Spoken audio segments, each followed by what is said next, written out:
Goldsmith are present, and we have a quorum. Number 1 on the agenda, consent agenda items. Do any of my fellow commissioners want any of those items pulled on the consent agenda? We do have comment cards on 1A and 1D. Okay. So do I have a motion to approve items 1B, C, E, F, G, H, I, J, K, L, M, N, O, P, Q, R, S, and T? So moved. And do I have a second? I will second. All in favor? Sorry. Aye. Aye. Any opposed? Okay, call the cards on items 1A and 1D, please. We have Wayne from Encino on 1A and on 1D.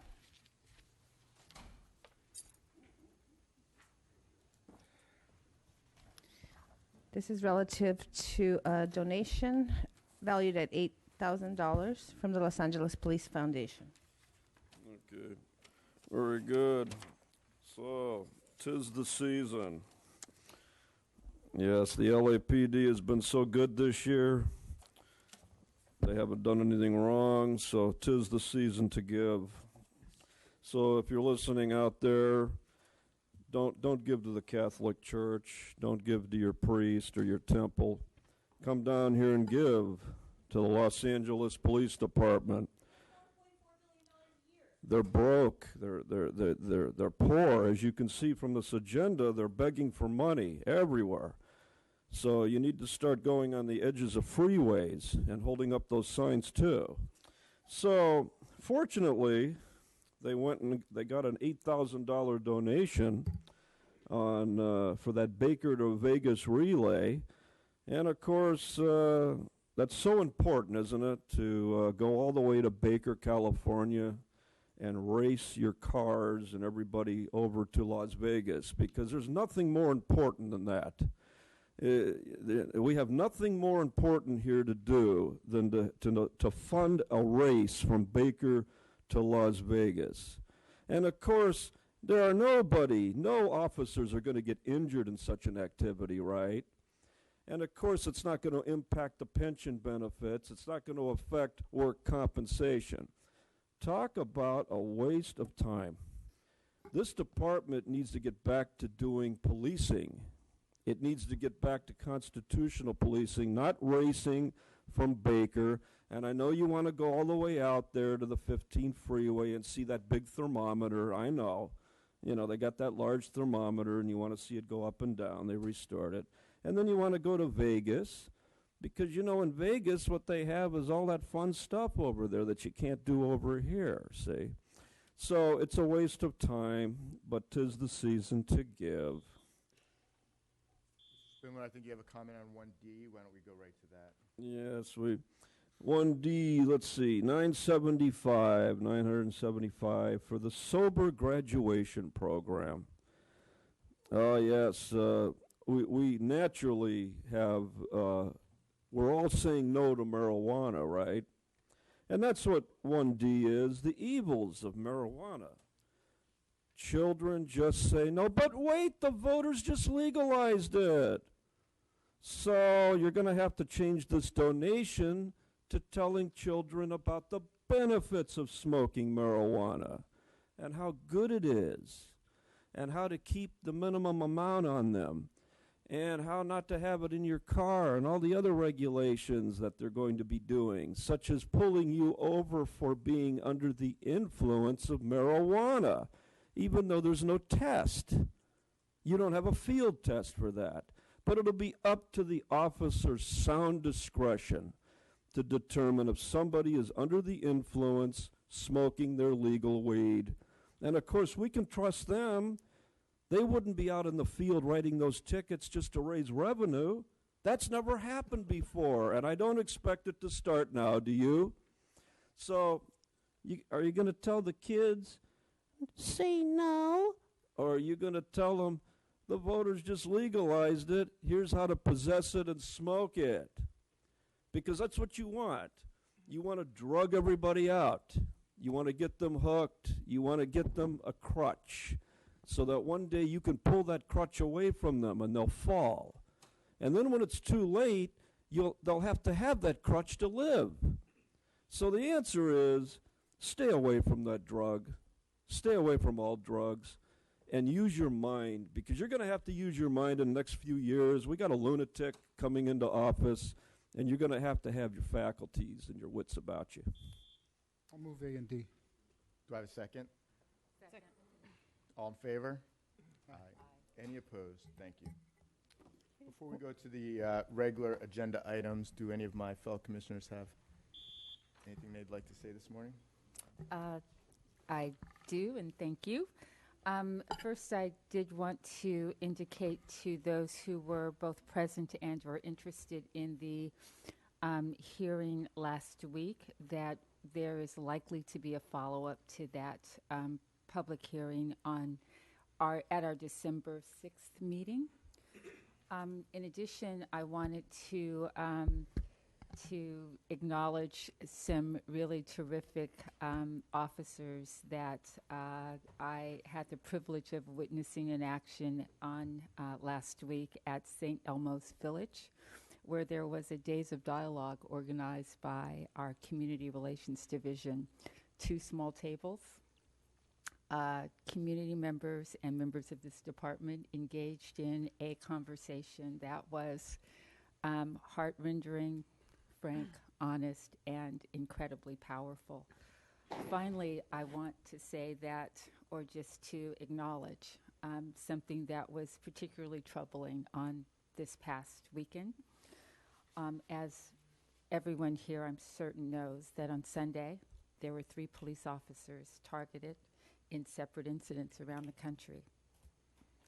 In San Antonio, Texas, 50-year-old Detective Benjamin Marconi, who had been with the San Antonio Police Department for 20 years, was shot and killed in an unprovoked ambush attack by an individual who parked behind his car, walked up and shot him twice while he was seated and writing a traffic citation.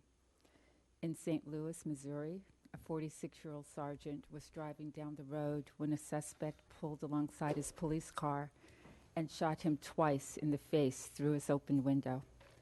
Fortunately, he was released from the hospital early yesterday morning. In Sanibel, Florida, an officer was shot in the shoulder while writing a traffic citation. For obvious reasons, I have always been acutely aware of the names, the faces, and the stories of young men and women of color whose lives have been cut short or otherwise irredeemably altered as the result of the improper exercise of state authority.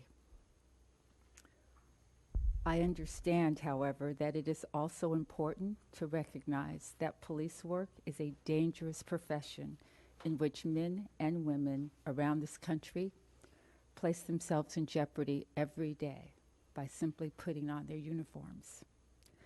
I want to express my sympathy to Detective Marconi's family for their loss and wish a speedy recovery to the other officers shot over this past weekend. In addition, I want to express my appreciation to the Los Angeles police officers for all that they do, day in and day out, to keep the city safe. The men and women of this department have a difficult job, and it's important, at least to me, that they know that even as we press for continued reform, engage in sometimes difficult dialogues and other principled critiques, they have our full support and continued confidence. Thank you. Thank you for your remarks this morning. Commissioner Sobroff? Commissioner Goldsmith? No? Thank you. Okay, thank you. There's 2 things I wanted to say this morning. One, to follow on Commissioner McLean Hill's comments. Last Tuesday, we had our commission convened a special meeting to discuss bias policing. I believe it was a productive single-focus meeting which allowed the commission to focus on this issue. We heard presentations from the department, from Dr. L. Song Richardson, and several other presenters. In addition, we had the opportunity to hear from the public on this issue as well. I want to thank Commissioner Singh, Murphy Goldsmith, and Cynthia McLean Hill for taking the lead on organizing the meeting. In the coming weeks, we'll hear more about the next steps that the commission and the department will be taking to better understand and address this important issue facing our community. In addition, I thought the format was excellent, and I plan next year to have one meeting each quarter where we focus on a single issue and bring in presenters not just from the department and the IG's office, but from the community as well. So as details for these meetings develop, we will announce them. Can I say something Sure. on that? Yeah. I think that's a great idea, and one of the topics that I'd like to see discussed at one of those meetings in depth is community policing, because I think it is totally misunderstood the depth and breadth of what community policing is and how this department has dedicated itself to community policing. And I don't think that a whole lot of people have a close to a clue of what we do in community policing. And we may be doing some more, but I think that that's a very important topic. I think what we'll do is we'll get input from all the commissioners. I think that's an excellent idea, by the way. I like the idea of doing a hearing on community policing.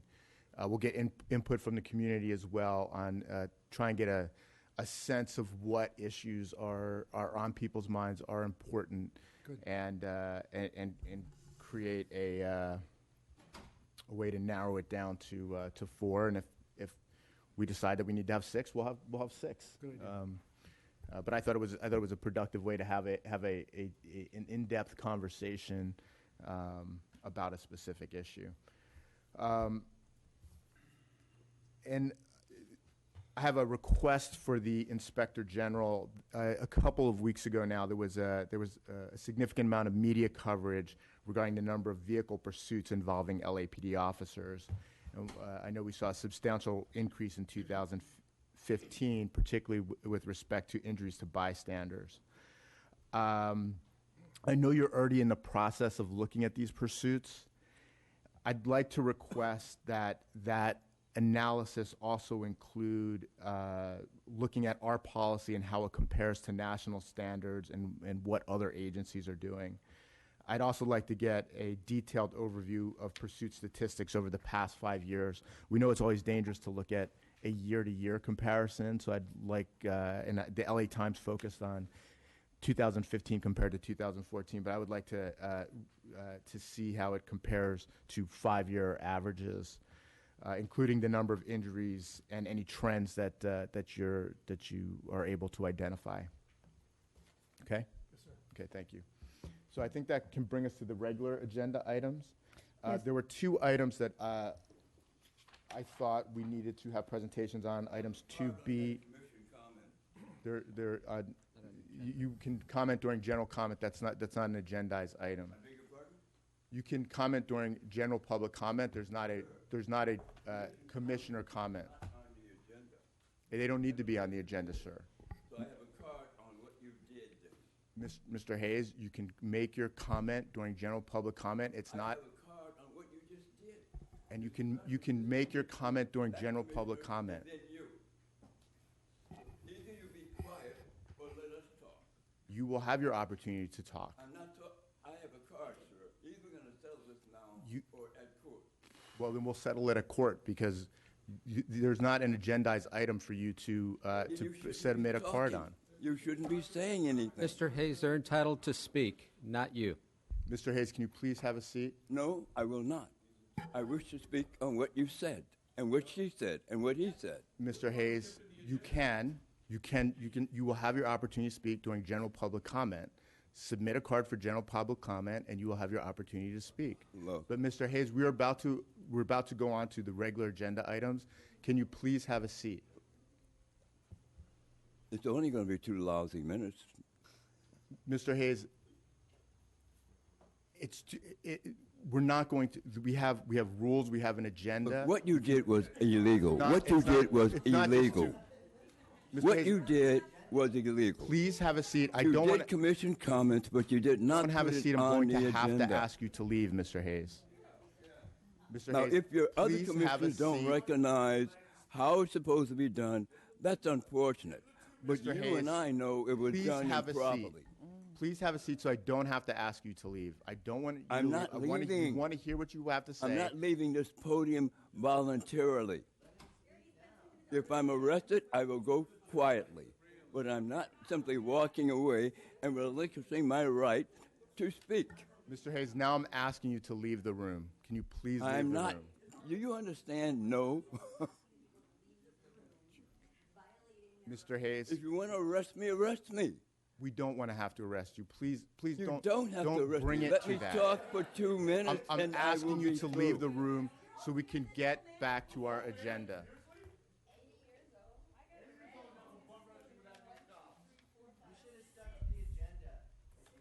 Mr. Hayes, please. concerned about this, you need to start putting it on the agenda then. And instead of taking our time and talking about what you feel like. Mr. Hayes, please just leave the room voluntarily.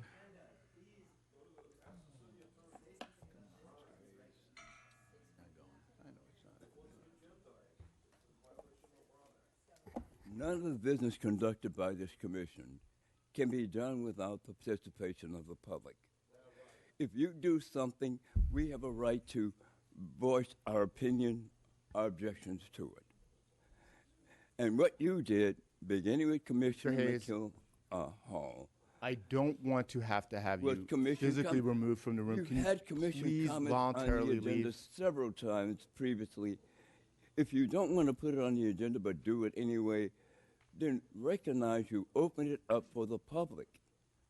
You have your, we do not have to agendize That it. mantra You are you keep welcome to going submit a over and card over during again public won't comment. work. Either you allow me to speak or you arrest me.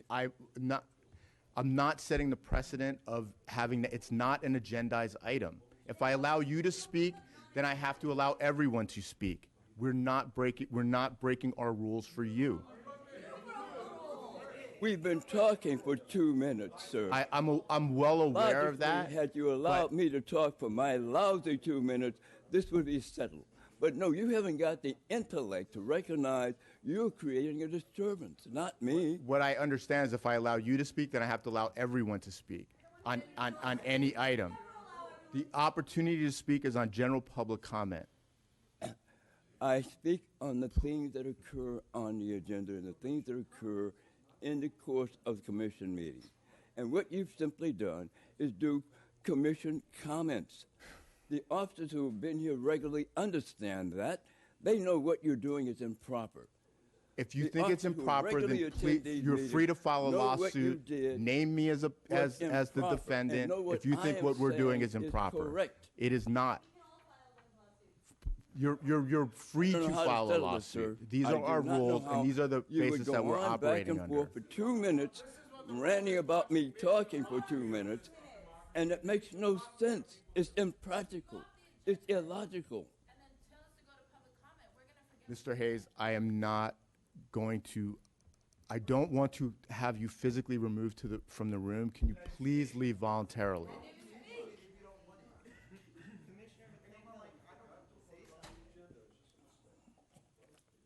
I turned in a card, and on the card it says commission comments. And underneath And that, there's no it agenda says item commission not comments. on the agenda.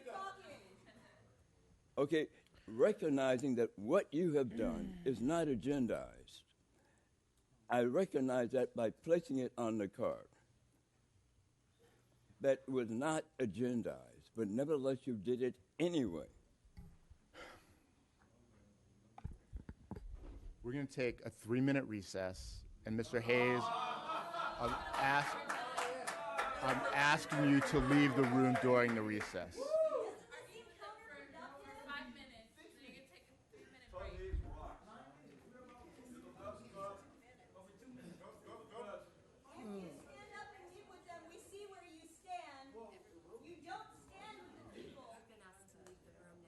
I'm not leaving voluntarily. Mr. Hayes, my name is Detective Berrigan. We're asking you to leave the room. If she just said you did that, I'm saying no.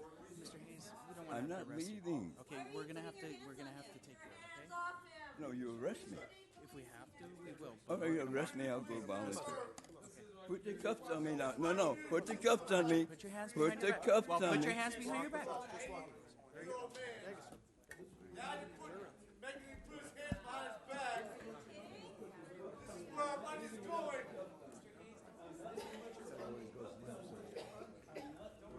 Let him go! What the fuck? What the fuck? What's their? I want their badge numbers now! I want their badge numbers! Drag the man out. I want their badge numbers! Stay back. I want their badge numbers! Don't touch her! He just assaulted her. I want their badge numbers now! I want their badge numbers! Did you see what they did to that man? Oh no, you can't see. You're behind a podium. That cop assaulted me. That's how you feel about your owners around here, Matt. You fucking bum. And then you're up there smiling. Because you let one of the 80-year-old man put out of the room.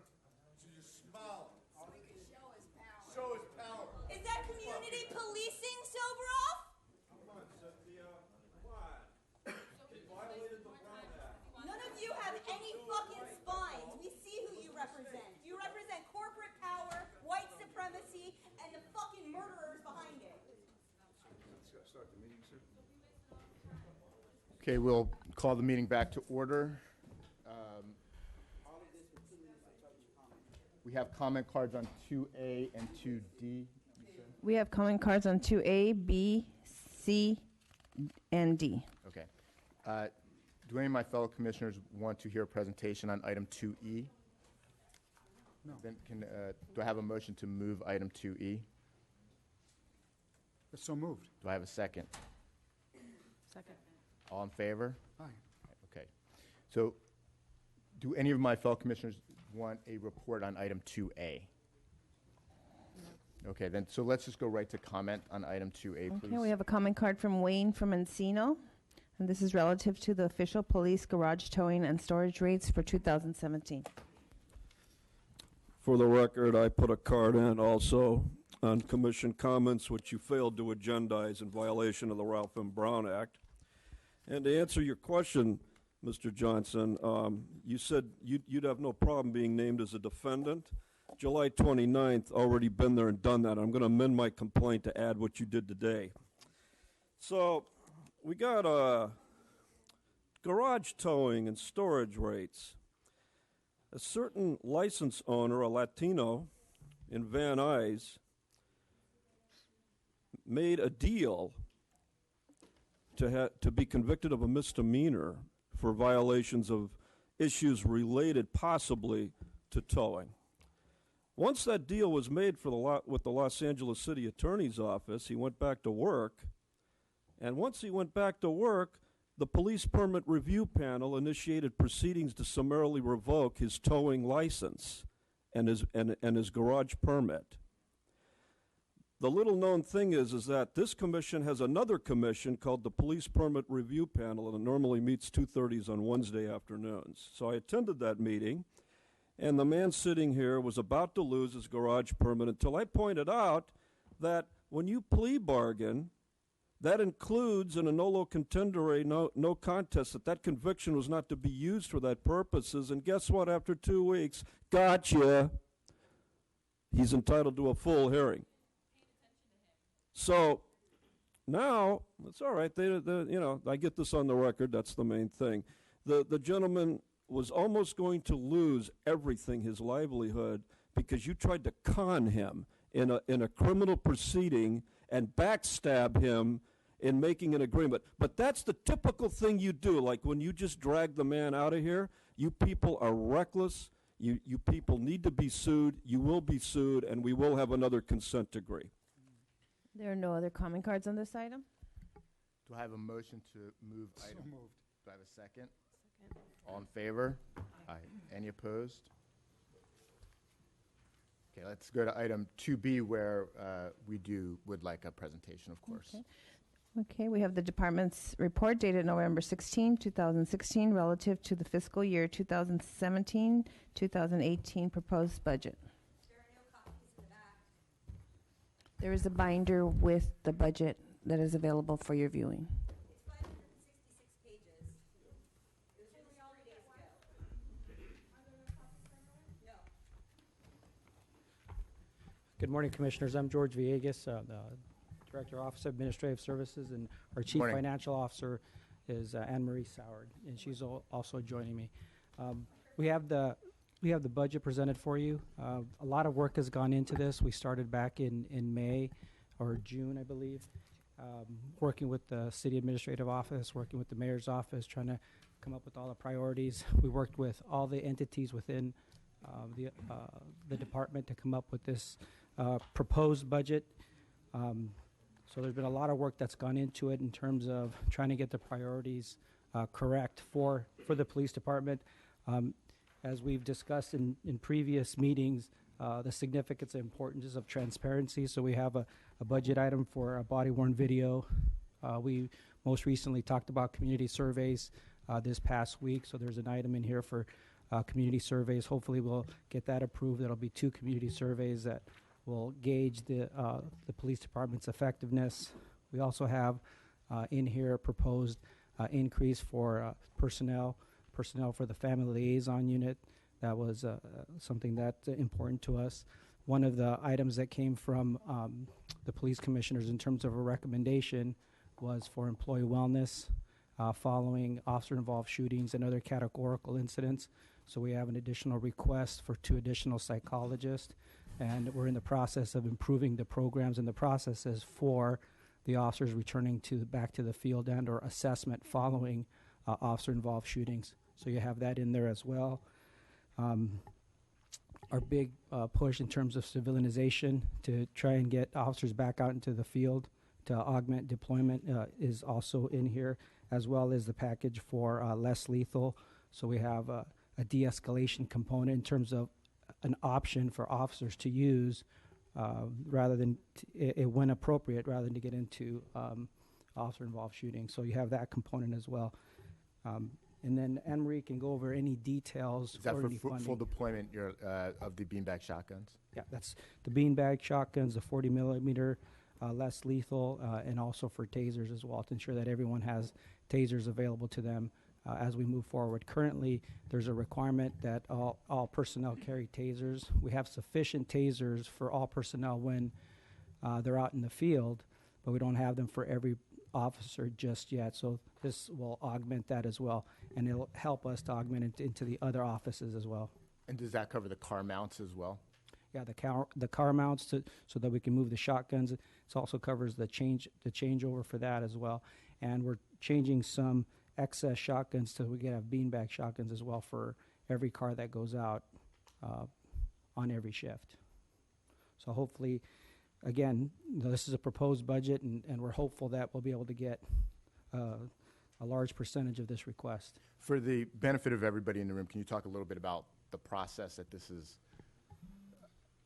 our request, not that how it goes to City Council and the whole I think approval process? If I can turn it over to Anne Marie, she's an expert at this for us.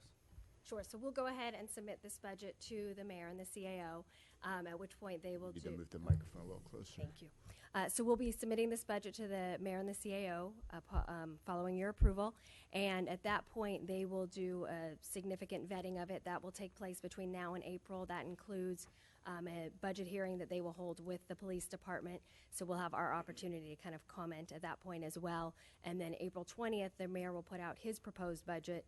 And then following that, then the council has their kind of bite at the apple. And then come July 1st of next year, we'll have our new budget. But it is, it's a number of months to go through this process. Questions, comments? No, you and I had a We had our we had 3-hour meeting We about did. every line.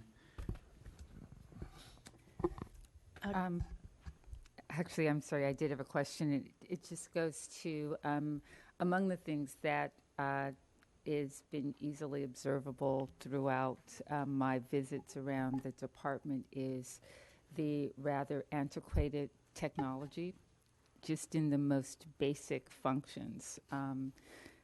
And I am curious as to the degree to which this budget request begins to address moving us not into the 21st, but at least the late 20th century as it relates to, kind of the way in which we work. And I say that because I would be curious as to some estimate of the number of man hours that is wasted.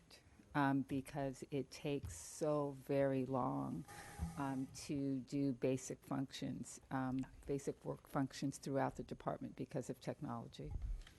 So this budget proposal is a $31 million request. I don't believe that at the end of the day, given past practice, that we'll get to that number. But I think that we actually have a plan in place, what we've done last year and what we've done this year, and how we're moving forward. Hi, good morning. Maggie Goodrich, Morning. Chief Information Officer. Thank you, Commissioner. As you know, when we met, we talked quite a bit about technology, and I appreciate you asking the question and providing the support. Last year, I requested close to $100 million for technology to get us to this century. I received $4 million in addition to what was awarded for body-worn video. That does not include the body cameras. This year, I'm asking for $31 million. Again, does not include year 2 of the body cameras. That's a separate request. And that's really what we need just to become current in some technologies and keep the lights on is the reality. I tried to pare it down this year from last, knowing that we only receive a small fraction of what we request typically. The big thing that's in here that we really need to focus on is the request for funding for the records management system. I've asked for $4 million for that. That's about an $11 million project just in the next couple years, with some enhancements that would come thereafter. So really probably a total of about a $15 million project over a number of years. That is to replace a mainframe system that is more than 30 years old. That is being supported by city staff that could retire any day now. The reality is we can't get to mobile field reporting and applications out there in the field and eliminate the 4+ hours that can be spent in a station at a computer completing reports because of the antiquated systems we have today. There's quite a bit of duplicative entry into a number of forms and systems. This records management system will allow us to retire about 20 legacy systems and do everything in one place. That should show us a significant savings because that will directly impact and bring efficiencies to every crime report that's completed in this department, every arrest that's made, every piece of property that's booked. All of those things will be impacted by this system. So we will see significant efficiencies that really will equate to more hours of time spent in the field. The initial phase of that project will begin actually this fiscal year. We were able to secure about $3 million in grant funding from both the Office of Traffic Safety and the Bureau of Justice Statistics. That will allow us to start in this fiscal year. The $4 million I'm asking for next fiscal year will allow us to continue with the idea that in about a year from now, we would see West LA come up as a pilot division to prove those efficiencies and make sure we have the business processes right around those. And then thereafter, the rest of West Bureau would follow, and then the remaining three bureaus after that. Yeah, thank you for that. I just want to go on record saying that we constantly focus on, the weapons and toys and the big ticket items for which we are, that are very visible out in the world. But as we continue to talk about community policing and officer deployment and things of that nature, I mean, this is really about human management and even the size of force, to the extent that we are trapped in a technological universe that takes officers off the street for hours at a time to do functions that are relatively simple. It is increasingly important that we really dig in and elevate the upgrade of our technology to the level that it deserves, as I think it would have a significant impact on how we do business internally and how we police externally. I'm sure you agree with that. Absolutely. Don't look at me, Maggie. I already did mine. Commissioner Goldsmith. Thank you. I'm glad to see the request for funding for the community surveys, and I'm interested to know how you think the results of the recent survey have kind of shaped your recommendations, and particularly about any investments you're making in community policing and community engagement strategies. Well, when you look at Commissioner, when you look at our deployment, we've invested significantly in community relationships, community policing, and all of those strategies. You look at our community relationship division and how it's staffed. When you look at the funding for all our senior lead officers and how that's staffed, those receive priority when it comes to promotions and pay grades. Most recently, we had pay grade advancements. Senior lead officers were part of that. And as you know, each senior lead officer is essentially a chief of police, for lack of a better phrase, within a small community, within an area station. So we have that in place.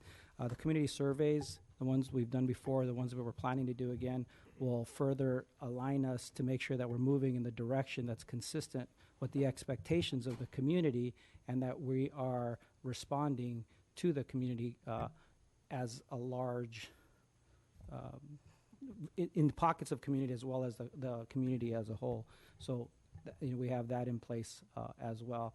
Some of the deployment in terms of the shifting of personnel, we have in this budget additional requests for training division instructors, so to make sure that we are fully staffing our use of force update training, our MHIT training that impacts our officers' ability to have training with respect to mental health initiatives, all those trainings that impact how we communicate, the training that talks about constitutional policing and bias prevention. All those training is hopefully being staffed by the requests that we have by moving personnel around, so that we fully staff our training division functions. Thank you.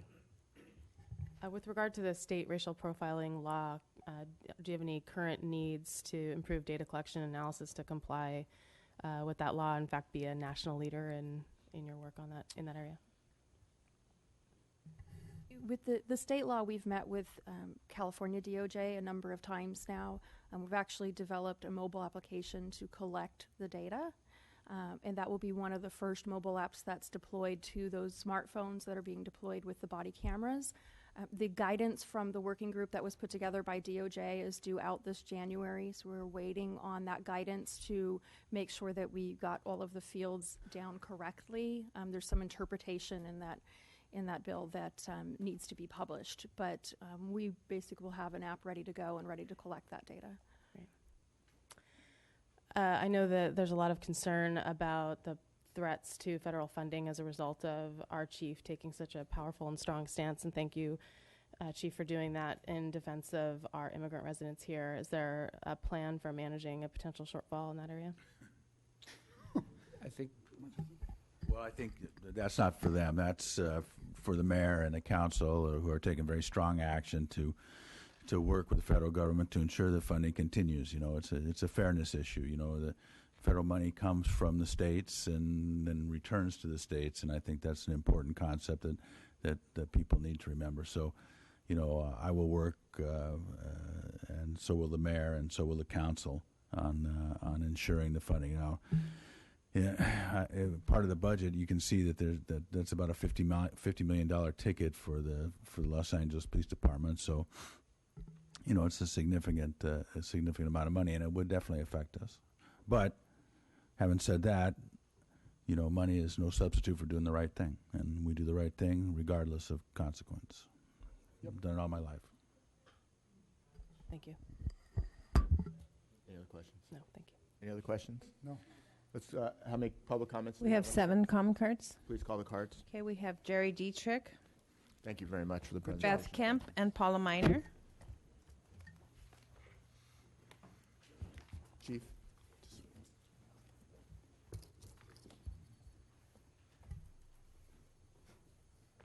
Good morning. Hi, my name is Jerry Dietrich. I'm with Stop LAPD Spying Coalition. And I realize that whatever we say, the budget's going to pass. I know that. That's a done deal. But I just want to say these things anyhow. I have 3 things to say. The first one is that this budget is 9.8% higher than last year. And every year it's more and more and more. And they say that, let me see. Okay, the crime rate has dropped to its lowest since 1957. So I don't understand. It doesn't make sense to me. I realize we need technology. I realize we're behind. But it says that, 83.9% of this budget is going to personnel. I understand that. But, I mean, I think, okay, for instance, in 2013, there were 10,001 cops. And today there's 9,845 cops. Now, the cost of living increase is only 2%. So why is the budget increasing 9.8%? It doesn't make sense to me. So those are the things I want to say, and I also want to remind you to get rid of that man, Chief Beck.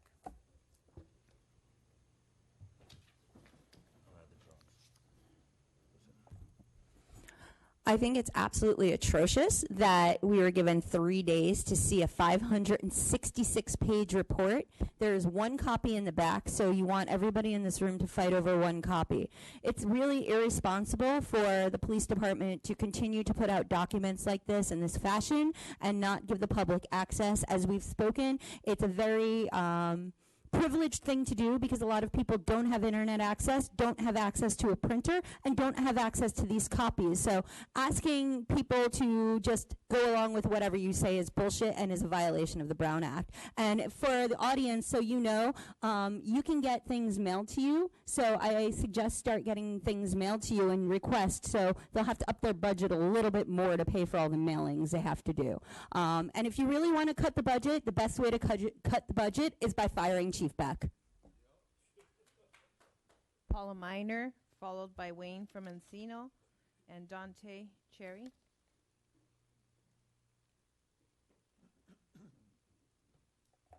Paula Miner with Black Lives Matter. I'm concerned about this budget, and I know that it will go through. I know that this is one of the priorities of the city of Los Angeles is to spend a very, very significant amount of money on the police force.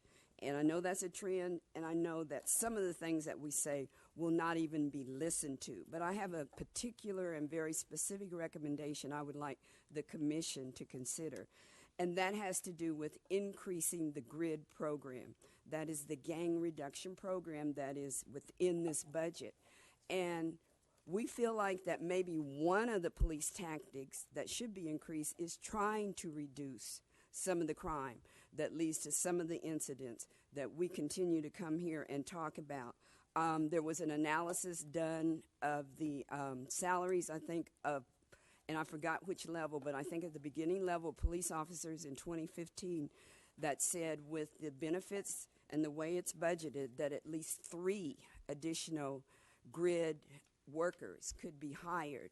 And we know that with this budget and this year, there are always vacancies. There are probably over 100 vacancies between the 10,000 LAPD is supposed to have and the number that are actually on board. So a few of those positions I would like the commission to think about could be considered to increase the number of workers and to maybe improve and intensify that particular program. Thank you.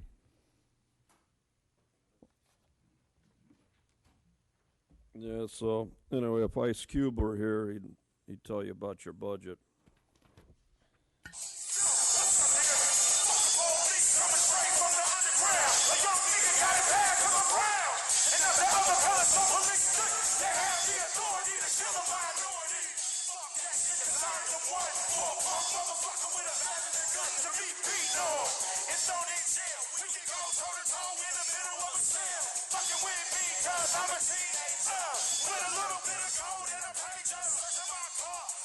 Well, it's your theme song, so you didn't play it when we began the meeting today. More appropriate for public comment.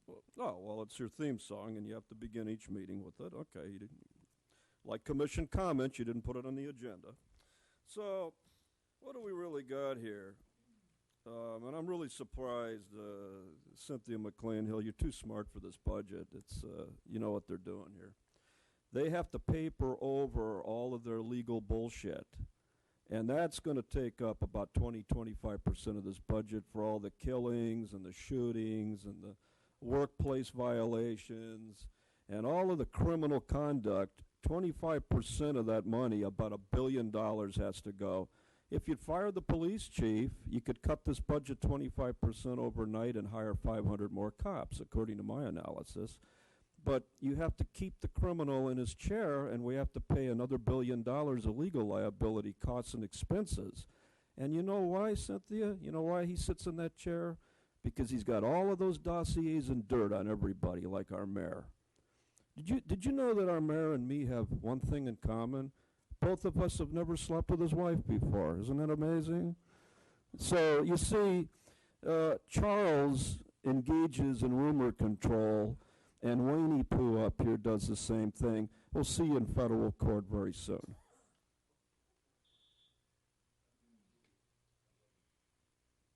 The one thing that I would like to consider is that when we talk about, community policing, we're not talking about a system that is, built on gaining trust with our community. And what we're talking about is normalizing the brutality that you inflict on black and brown people every day.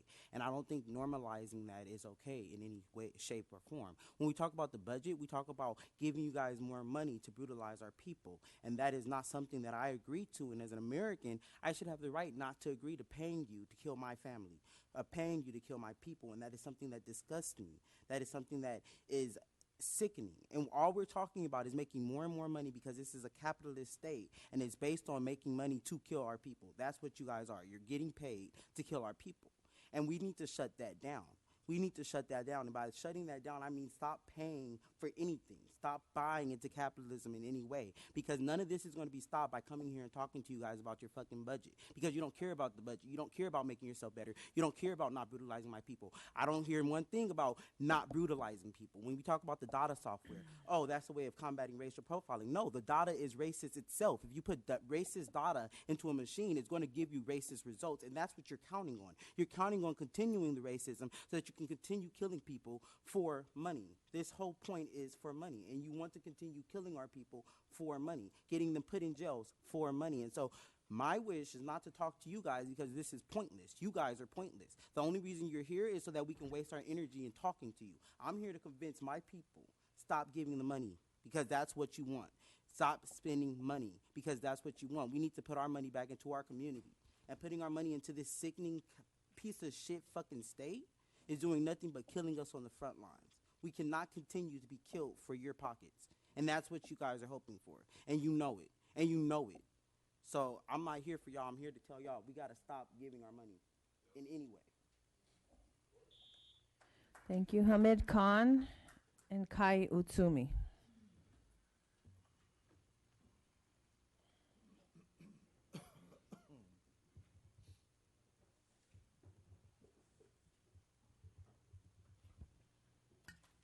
The 2016 goals stayed building community trust and collaboration.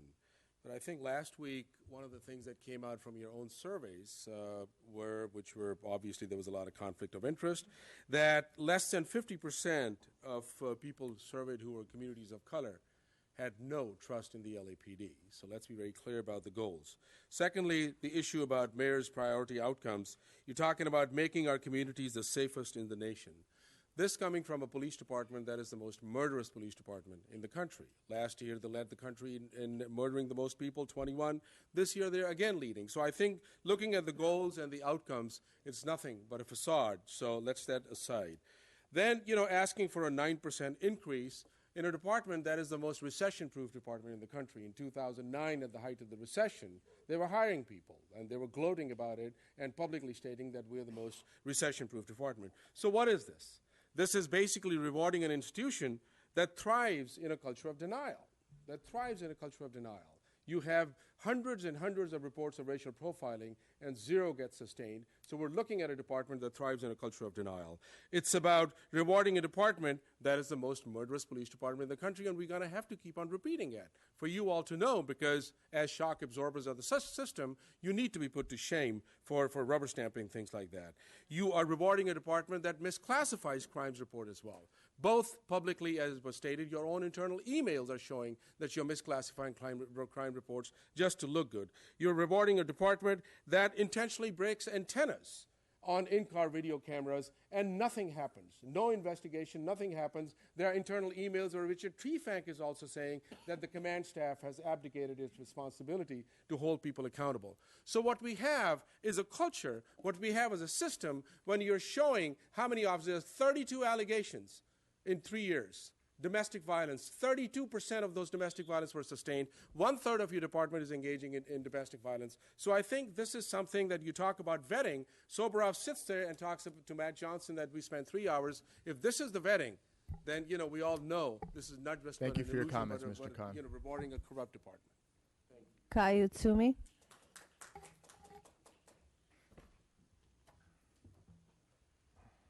I believe in human rights for people of all colors.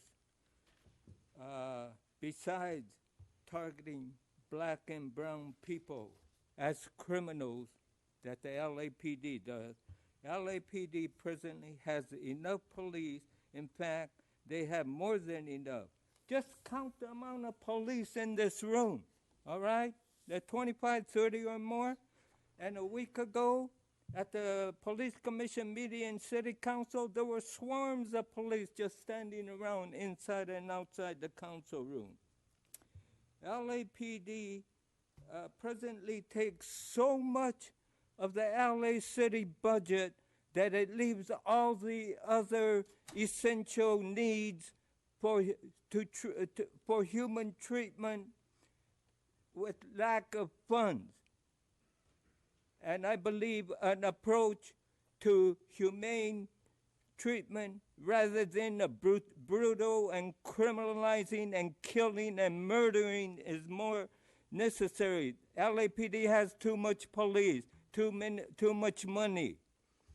So I'm asking this city council, each one, to tap into their own humanity and deny the police's request for more money. They do every year. They ask for more money every year until we get to be a police state if we're not already there. So, power to the human rights and the people. We have no other comment cards, sir. Thank you. There were a few interesting and constructive questions and comments that were raised in public comment. Chief Villegas, maybe you could talk a little bit about the increase in personnel costs and why every year we have such a significant increase in personnel costs when we don't have a corresponding increase in the number of officers. I think that when you go to the issues of obligatory salaries, for us, we don't have control over that. That's part of the bargaining unit, the lieutenants and below bargaining unit, the MOU. I think that's what the significance and majority of that is, and that part of that was no control of ours, and so that's the significant personnel cost within this. Right. Thank you. There's public comment on this item is over. Yes.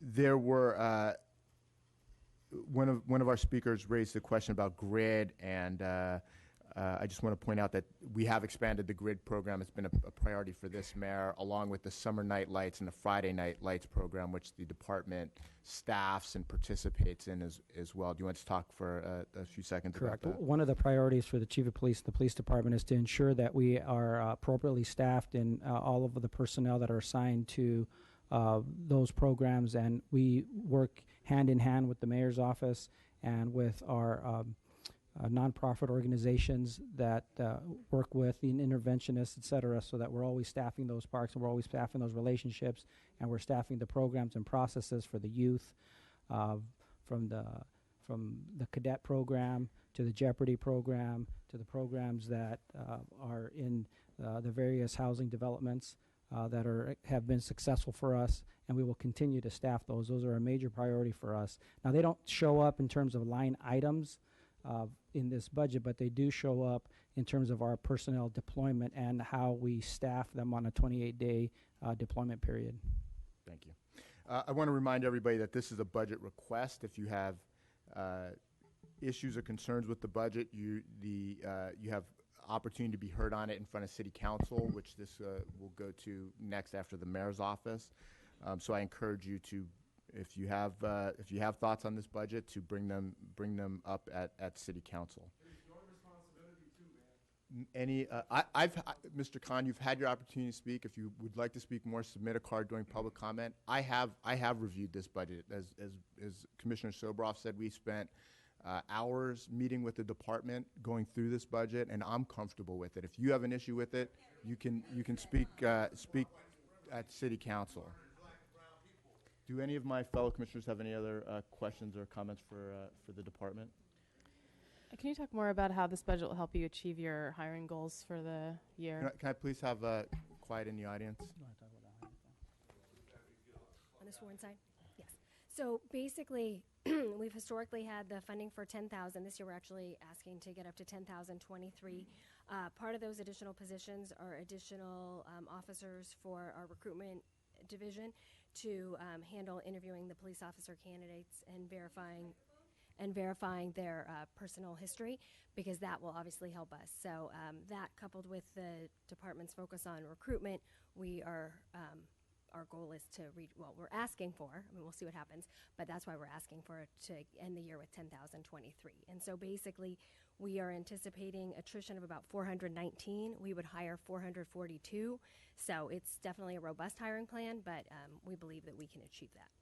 Yeah, and that includes the 10 additional officers for training division. It also includes the homeless coordinator as a substitute authority for this year. That substitute authority ends, so we've requested that substitute authority again. So, and that homeless coordinator is coordinating all of the efforts citywide for our HOPE teams and our RESET teams, and making sure that training is being provided to our personnel in coordination with training division, as well as we're working with Bureau of Sanitation and other city departments to provide them with training as well, so that we can try to address the homeless issues to the best, given the circumstances that we have.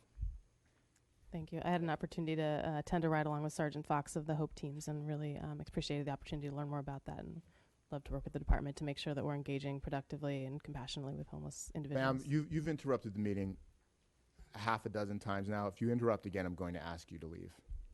Okay? Thank you. Any other questions or comments for the department? Thank you very much. Do I have a motion to approve the report and transmit it to the mayor? So moved. Do I have a second? I will second the motion. All in favor? Aye. Aye. Any opposed?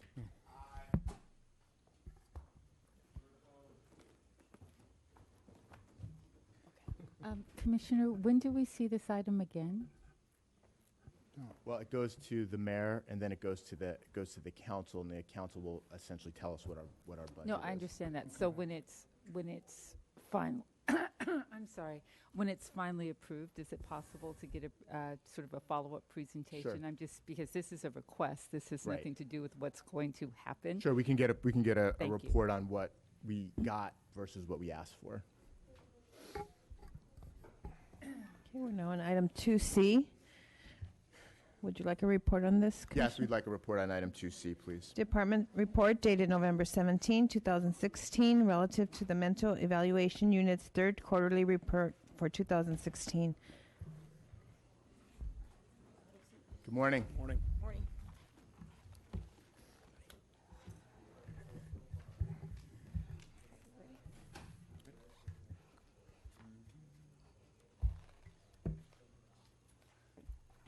Good morning, sir. I'm Captain Cynthia Lee from Detective Support and Vice Division.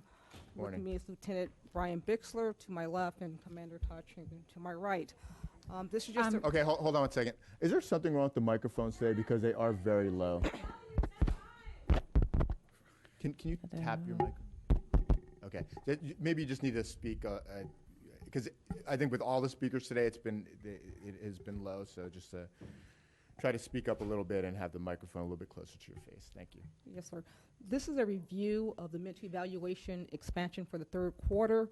The expansion is complete, with the exception of 2 sergeant positions that were just granted to us and will hopefully be advertised at the beginning of next month. As a result of the expansion, there's been an increase of 76% of sworn personnel in the SMART detail. With the Department of Mental Health and the clinicians, there have been 16 clinicians and 4 supervisors, which is a 111% increase on their part. We have 17 SMART teams that are deployed citywide, 24 hours a day, 7 days a week. As of right now, the mental health intervention training, we have trained over 1,000 personnel, and that's including city employees as far as outside employees. We're training approximately 700 per year, which will take about 4 years to train all the patrol functions, about 5 years to train the entire department. At the conclusion of every mental health intervention training, we supply communications division with a roster to put into their system so that they can assist in deploying people who have been trained or personnel that have been trained to the mental evaluation calls that are put out through communications throughout the city. Did you have something? Unless you have questions, I just wanted to note that once we had all our additional personnel, which was approximately in August. By August 7th was when we deployed our doubling our units, 17 units a day. There was an immediate increase. And you can see on the chart through the month of August, the percentage of calls went from August 2015, SMART was only able to handle 27%. And then the next year in August of 2016, SMART was able to get to and handle 41%. The significance of that is that generally 70% of the calls handled by SMART end up diverting that person from USCMC or Harbor UCLA into a private hospital. Mhm. So because we have our Department of Mental Health clinicians, they're able to query insurance and take that person to the most appropriate receiving facility so they can get the help they need, which really decompresses our emergency rooms, allowing more people to be seen at the emergency room. So that's one of the really big pieces I think that is very important about our expansion. I think it's great.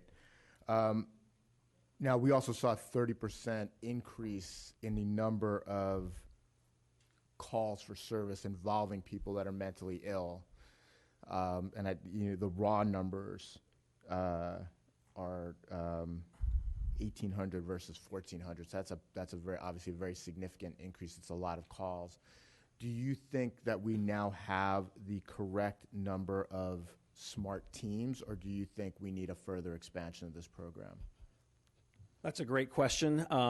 What is the perfect number? And to me, it comes down to if we had pre-crisis mental health workers where somebody didn't have to call 911, I think that's a big piece of it. Now, again, as far as SMART officers, I think we're at a good place right now, and I think we need to kind of give it a year to figure out what those numbers are. Because some of the calls that patrol respond to and have to handle would be somebody has an attempt suicide, they need to be taken immediately to a hospital, and that's a call that we say that patrol has to handle that, but that's not something that SMART would really go and handle because it's not something that we would be able to help on. That's going to be a hospital issue. And that's included in the 1,800. That's approximately? correct. Okay. That is correct. So not every mental health call is going to be appropriate for SMART to handle. That is correct, sir. Yes. Which brings me to my next question. Given the number of mental health related calls that we receive, given how much they over-index in terms of use of force and especially categorical uses of force, it's going to be 4 years before our entire patrol force is trained on dealing with folks with mental illness. What can we do to expedite that timeline? it'll be the 4 years is when they will all have gone through the 40-hour school, which is an additional school.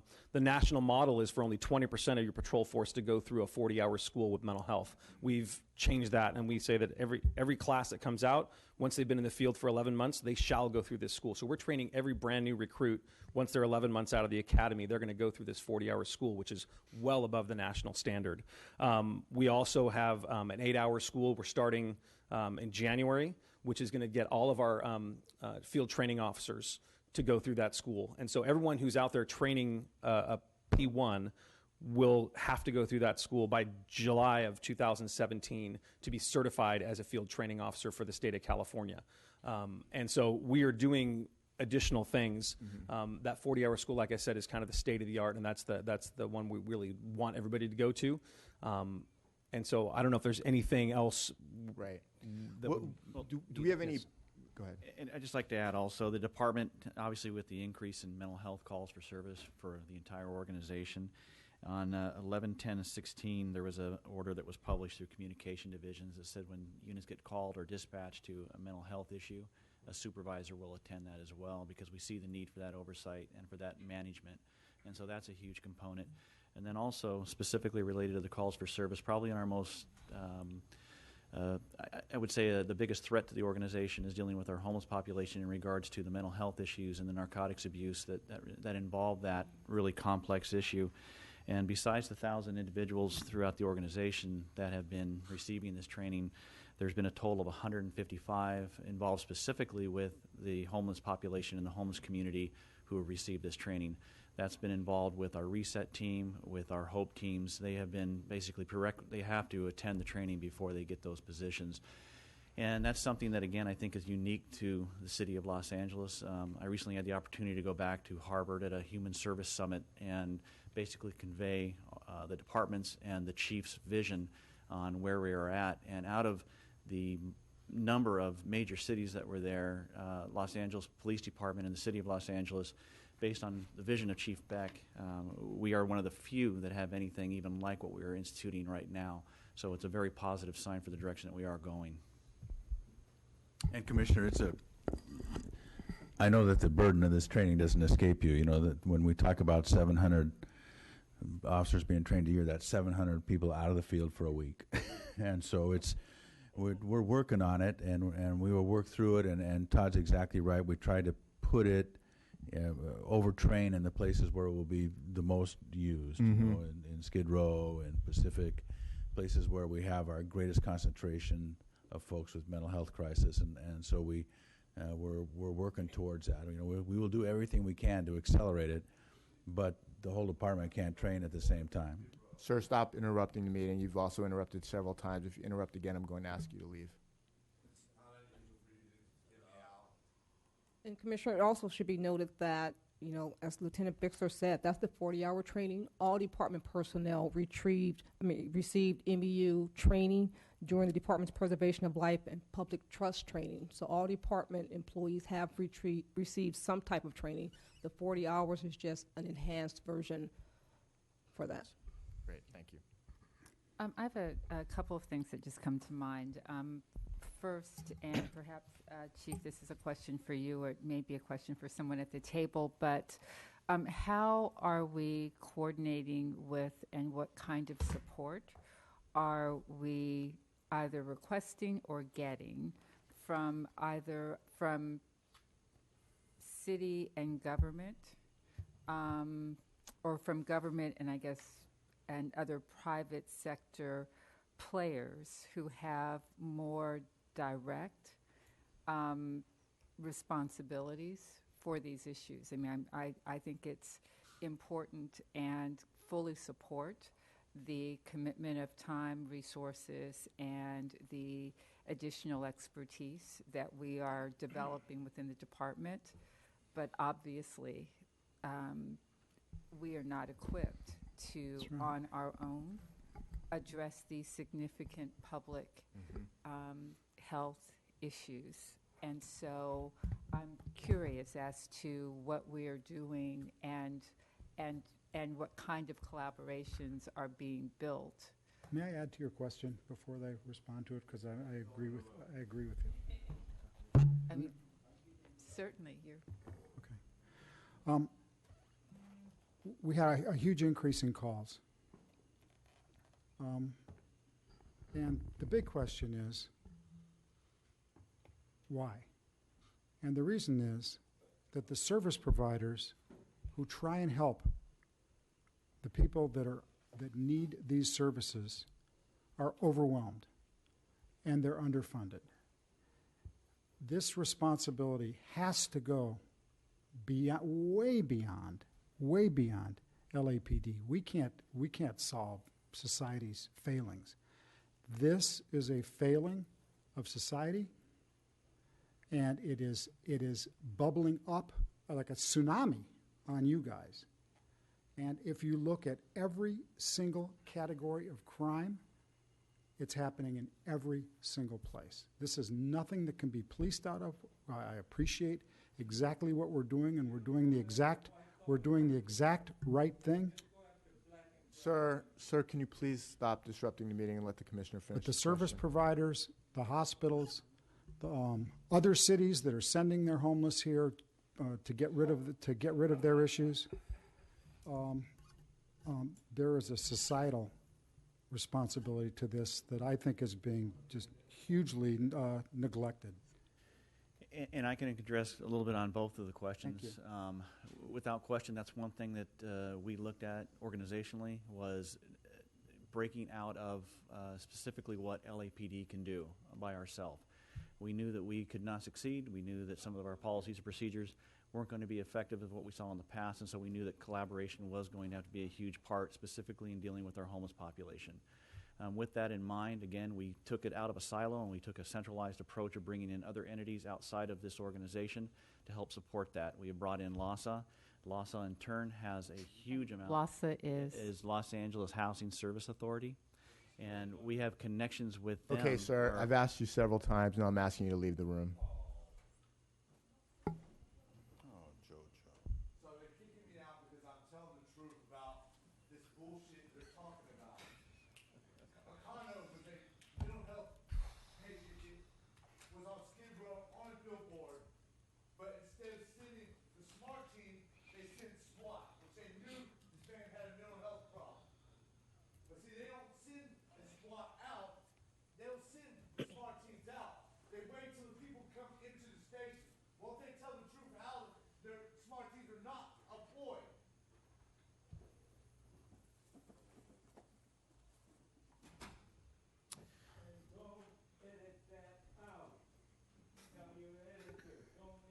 Okay, sir, we're resuming the meeting. Can you please be quiet? Thank you. So again, ma'am, the collaboration is a huge part because some of the subject matter expertise that LAHSA may have goes far beyond what our officers do have. We are trying, again, with all of our officers to establish a foundation of training in the mental health issues that are confronted with our homeless population. But LAHSA, in turn, allows us a lot more to exploit in that arena, as far as like reaching out to the Veterans Administration, a number of other organizations, both city and county. And also, that's one thing that we're doing as well, because we understand that collaboration is we're trying not to look myopic just at LAPD, but look at how this relates to LASO, how it relates to the Los Angeles Fire Department, how it relates to the County Fire Department, because again, they're organizations that are also confronted with a lot of the same issues that we are carrying and we are trying to work through. So your point is well taken. We know that the practices and the procedures that we have done in the past have not been to the most success, and so that's why we're reevaluating and looking at where we can go from here, and a lot of that is using entities outside of LAPD. And the only thing I would add to that is that the whole premise of our expansion is based on Department of Mental Health and their additional resources. And of course, that's a county department, and they are in the past have not been a natural ally on this. But I think that has changed, and the leadership at the table here has been a big part of that, and being able to get them to add the extra clinicians so that we could add the extra police officers. And I have pledged to the county that, you give me a clinician, I'll give you a cop, and that is the way it's going to be. And so we'll expand this program. I know that Commissioner Johnson had asked about expansion. A lot of it is dependent on what we can get on the mental health side of the equation. I can't just put more cops in because that's not what the program's about. So very, very important. The work at this table has really been stellar. I would remind the commission that that Los Angeles has voted for Triple H, and that is going to cause a huge change in the homeless housing and climate. And I think that we are poised on the ability to deal with this issue that has really been dealing with us for the last decade, and I think now finally we have some things in place, and obviously these teams are a big part of that. And not only that, but I think the whole department recognizes that its role is very, very different in dealing with folks with mental health crisis and the homeless, and we're making a lot of progress, and I'm proud of the people at this table for doing it. Thank you for that, and I'm looking forward to joining one of the trainings. In fact, I think beginning shortly next week. So Yes, ma'am. I'm looking forward to that, and just want to underscore the need to both continue our work in this area, but also to recruit to recruit and to elevate the relationships that we have to develop and have to rely on in order to successfully address what is a multidimensional issue that we are encountering on the streets of Los Angeles. I just have, in connection with the report, sort of an aside. I'm just looking at the final page, the deployment, the field deployment unit report, and I just want. I was hoping that someone could, if not walk me through it, help me to understand it. As I look at the citywide totals as it relates to deployment, it appears, first I want to just make sure I understand what it says, that for the total area of the city during this deployment period, sworn personnel assigned to patrol and traffic jobs amounted to, maybe, well, it says 3,800 officers, which I think, and math isn't my best thing, is about 40% of the department. Just as we continue to talk about addressing the significant issues related to homelessness and mental health issues, as we continue to talk about what it looks like to have actual relationship and community-based policing, which, as I understand it, does require time and the ability to not just respond to problems, but to develop relationships within community. I'm particularly sensitive to the number of officers that are on patrol at any given time and their ability to both police and to do it in a manner that is consistent with the very high standards that we're setting. So so that just jumped out at me. If there's someone that could help me understand what that means, that would be helpful. Well, I'll give you a brief breakdown, Commissioner. So 10,000, rough number, 1,800 of those are detectives. About 400 of those are lieutenants, which I don't think are included in here. 500 work Metropolitan Division, which is not included in here.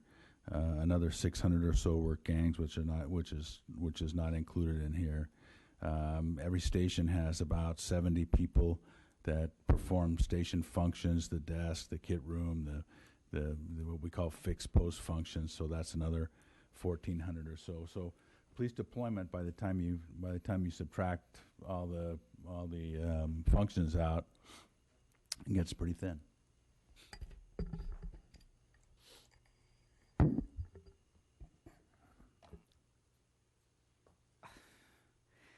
Okay. So, well, I know it's not agendized, as a part of this particular presentation, I will be interested as we move forward on a variety of issues to have a broader conversation about the number of men and women who are actually staffing black and whites. I think this also includes traffic, job functions, but the number of men and women who are actually staffing black and whites driving throughout the city and how that relates to our overall objectives, because in a department of this size, it seems really difficult if it's actually that few. So, as again, I realize that we're not agendized for a deep dive on that issue, but look forward to that discussion. That would definitely have to be a separately agendized item, so we can explore how best to address that. Any other questions? Thank you very much. You want to call the how many comments we have? We on have this 3 comment cards, sir. item? Please call them. We have Jerry Dietrich, Beth Kemp, and Wayne from Encino. Ms. Dietrich left. Ms. Dietrich is not here. Beth Kemp.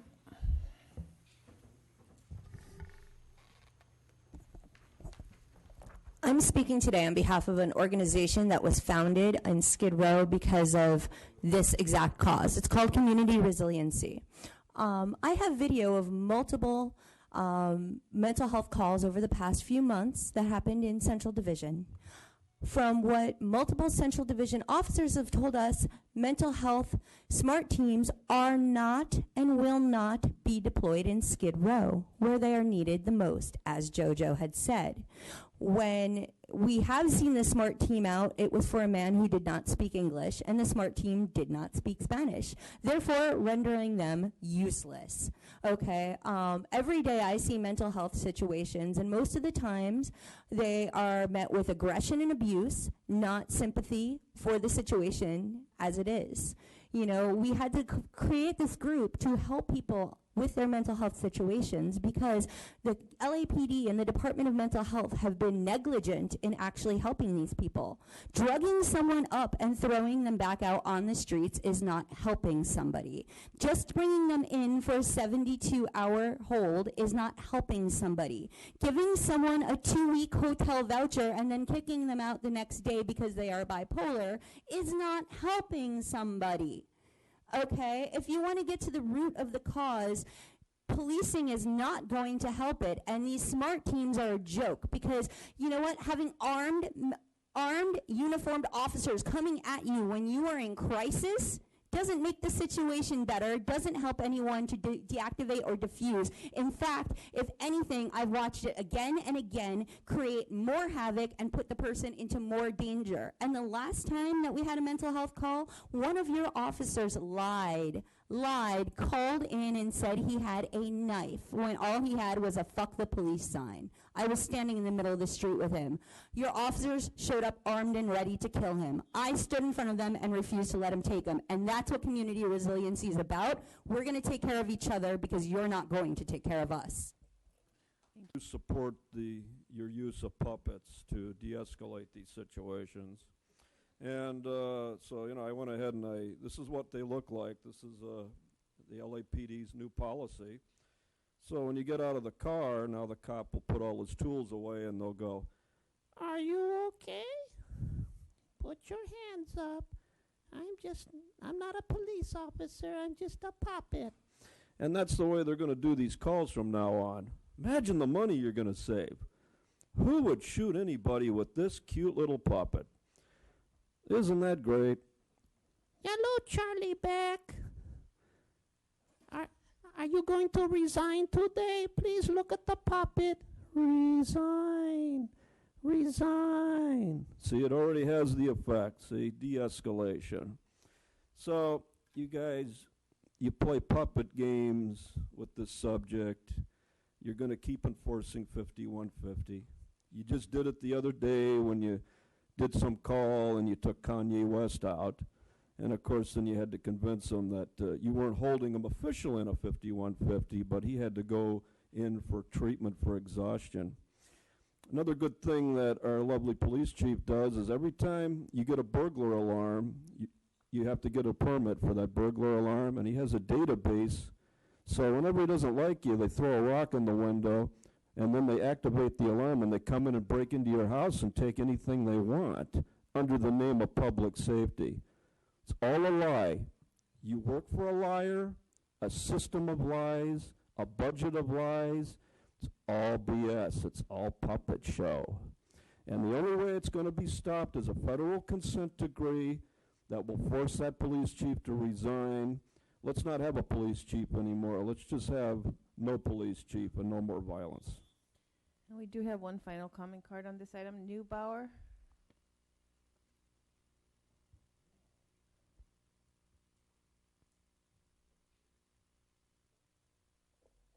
Semper Fi. I live on Skid Row at the Weingart Center. I have an exercise, a challenge for everybody at this table. Put on your old clothes, go down and live on Skid Row. Live in a tent that has to be moved, according to the city, every other day, while streets in Hollywood have not been swept for 4 weeks, in spite of the $75 tickets. They still write the $75 tickets, but they don't sweep the street. Isn't that fraud with a capital F? I think it is. Semper Fi.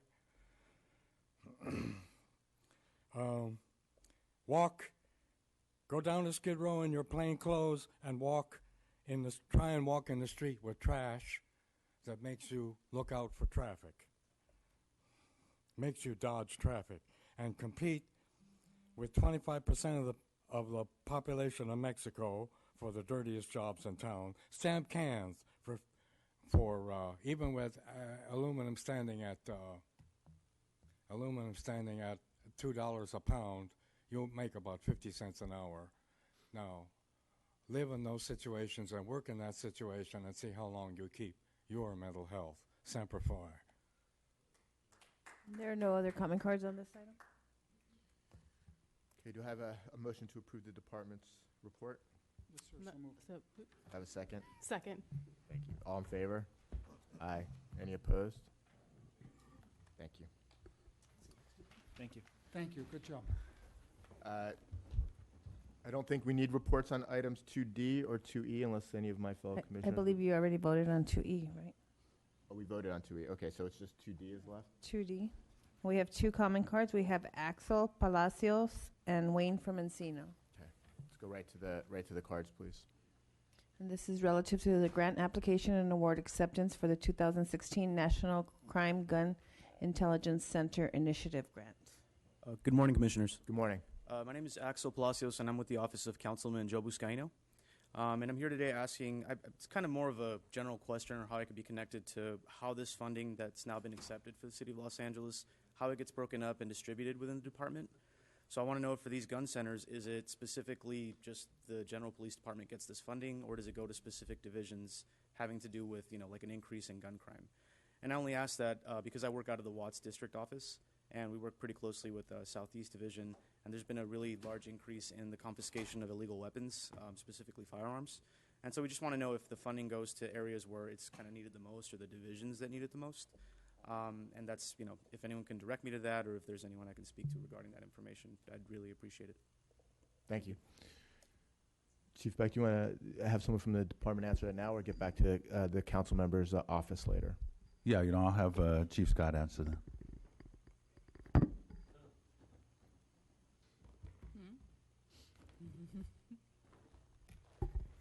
Good morning, Commissioners. Chief, thank you.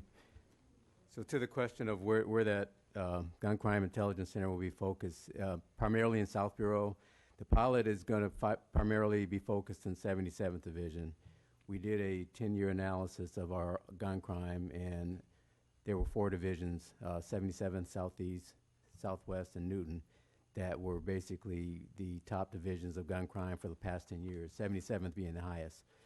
So with that, we focused on a particular area in 77th, which is really the center of 77th Division, and that's where we're going to pilot those efforts. We're trying to build this out to where, if it's successful, which I think it will be very successful in reducing gun crime, that it's scalable. but we'll start in 77th. Great. Thank you. Thank you. Any questions? Any other questions? Any other comments? Wayne from Encina. Yeah, so again, the war on guns for law-abiding citizens continues. And of course, all of the gang people, the drug sellers, the ones that pay off the cops will continue to have their arsenals, so you don't have to worry about that for those guys. So what they do is they have a nice tool, and I've just been a victim of this, is they get restraining orders, civil restraining orders, and for 3 years they ban you from having a firearm. And then they tell you to turn the guns over in 48 hours or you'll be arrested. So in the city of Los Angeles, you don't have a Second Amendment right to defend and protect yourself, thanks to this police chief, his city attorney, and your council president who likes to perjure himself on documents to get such a thing. And most people don't have the ability to fight it, and they wind up being disarmed. And then, of course, the city hall and anybody else that initiates an attack will come in, and then you're disarmed, and then they just go in there and report it as a crime, and the person can't defend himself. If he risks arming and defending himself, then he gets arrested for violating a restraining order. So it's all bullshit. You got to have a Second Amendment right or you don't have it. In the city of Los Angeles, you don't have it if you're a law-abiding citizen, but if you're a criminal or a campaign donor, you can have all the guns you want.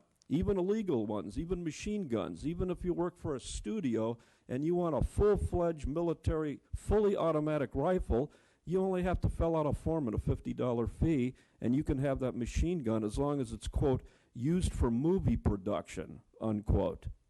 So another joke, the 77th Division is not going to do anything. They'll take the money, and they'll tell the gang members, we'll call you half an hour before we come out. As soon as we're gone, put your guns back in, sell your drugs, and happy dealings. We have no other comment cards on this item. Okay. Do I have a motion to? So moved. Do I have a second? Second. All in favor? Aye. Any opposed? Thank you. Okay, we're now on item number 3, report of the Chief of Police, Chief Beck. Morning, Commissioners. Good morning. Still morning? Yes, sir. I want to, first of all, thank the Commission for recognizing the loss of San Antonio Police Department. Detective Benjamin Marconi being assassinated on Sunday was a horrific act of a coward who targeted somebody purely for their vocation, and I think it's important that that gets recognized for what it is.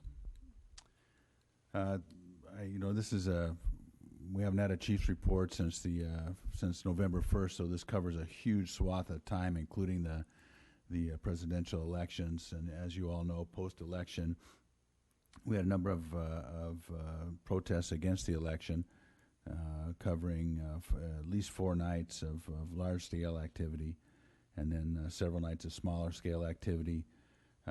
Significant burden on Los Angeles Police Department. Overtime expenditures exceeded $1 million.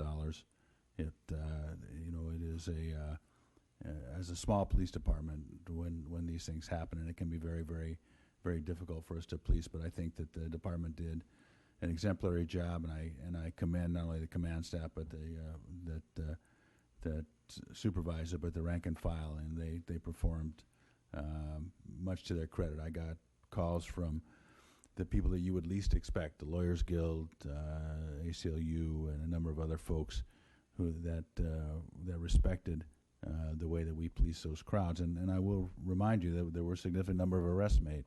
So when you make a significant number of arrests, actually more arrests than any other department in the country, and then do it in a way where you receive accolades from the demonstrators, then I know you're doing something right. And so I am heartened by the department's activity there. I think that, as you all are well aware, the department continues to see an increase in Part 1 crime as a general rule. 5.6% increase overall.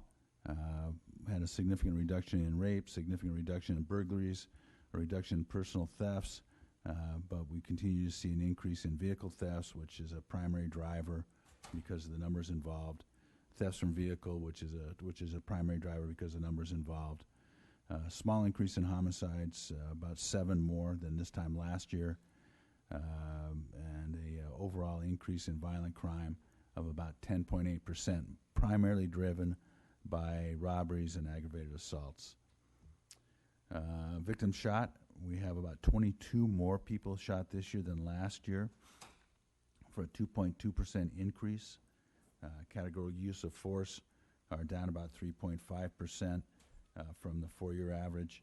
Officer-involved shootings are down about 5% from the 4-year average. Gang crime is up about 4%, with gang homicides seeing a slight decrease. Traffic collisions in the city are up 7.8%. I know that you've all seen news reports that statewide traffic collisions are up. This is a reflection of that.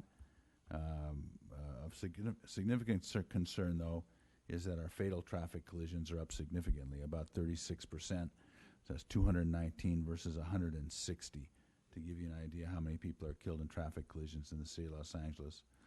Driving under the influence-related collisions are down. Hit and runs are down about 2%. Hit and runs are up about 4%.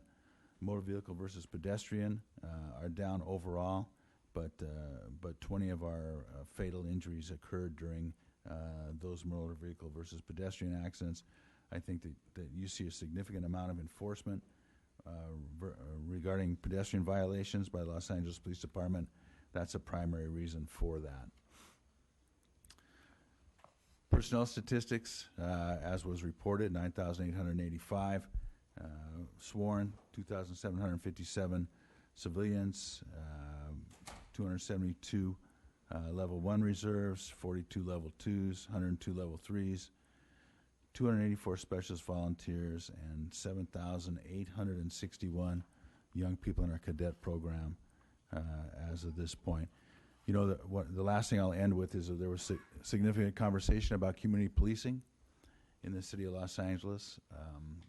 Community policing is the way I was raised in the Los Angeles Police Department. It is in the DNA of the Los Angeles Police Department. I think that's why it's so important that the Los Angeles Police Department and the city of Los Angeles be a leader in immigration issues. At the very heart of community policing is the cooperation between our diverse communities and the police department, and obviously that cannot occur if we are seen as agents of immigration enforcement. So really an important concept that is a core value of this department and something that I will continue to stand behind. So thank you, and that concludes my comments. Thank you. We do have 5 public comment cards. Any other questions? Yeah, I want to ask. Sure. Chief, I want to thank you for having the department go all out on this bias policing report. It was a detailed report. A lot of people worked long and hard to do it, and I want to thank those who did it, but I want to thank you for allowing that to happen. It showed a serious commitment to this. Well, the whole profession struggles with this, and I think that there are some really good analytic tools that we can reach out and that have been used in some other municipalities to try to put some sense to why there is disparate impact on various communities relative to policing, and I welcome the opportunity to delve further into it and to make this police department as good as it can possibly be.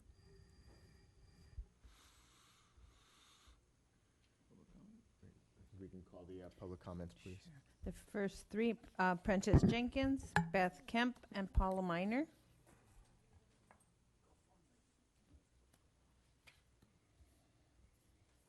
Prentice Jenkins. Good morning. Good morning. Good morning, President Johnson, Vice President Soberoff, Board. Good morning, Chief. Good to see you. I am the founder of Peace Between Residents and Police, and a great man once said, I'm for the truth no matter who tells it. I'm for justice no matter who gives it, who gets it or gives it. I am truly upset about what happened to the 3 police who were targeted and murdered. I'm also upset about the police who killed Ezell Ford. 99% of the cops do their job. 1% kills Ezell Ford. And then there's some psycho who turns around and kills 3 innocent cops. This has to stop at some point. Chief, what you did on those protests was magnificent. Well done. It's a job well done. No one got killed. No one got shot. All those young people, and they were really young people too, all those young people came home alive. The cops came home alive. That is what community policing is. And that, my friends, is a testament to you, President Johnson, you, Vice President Soboroff, the board, and you, Chief. That's how it's done. And the only way to get it done is to get the community and the police together. If you don't get the community and the police together, they're going to be apart. And then there are going to be more shootings. And then there are going to be more allegations. And then there are going to be more shootings on both sides. The most important thing is to stop the killings on both sides. I got it's in the pit of my stomach now what happened to those police officers. I mean, targeted. Something has to stop, and somebody has to stop, and I'm here to help. Beth Kemp. Okay, Paula Miner.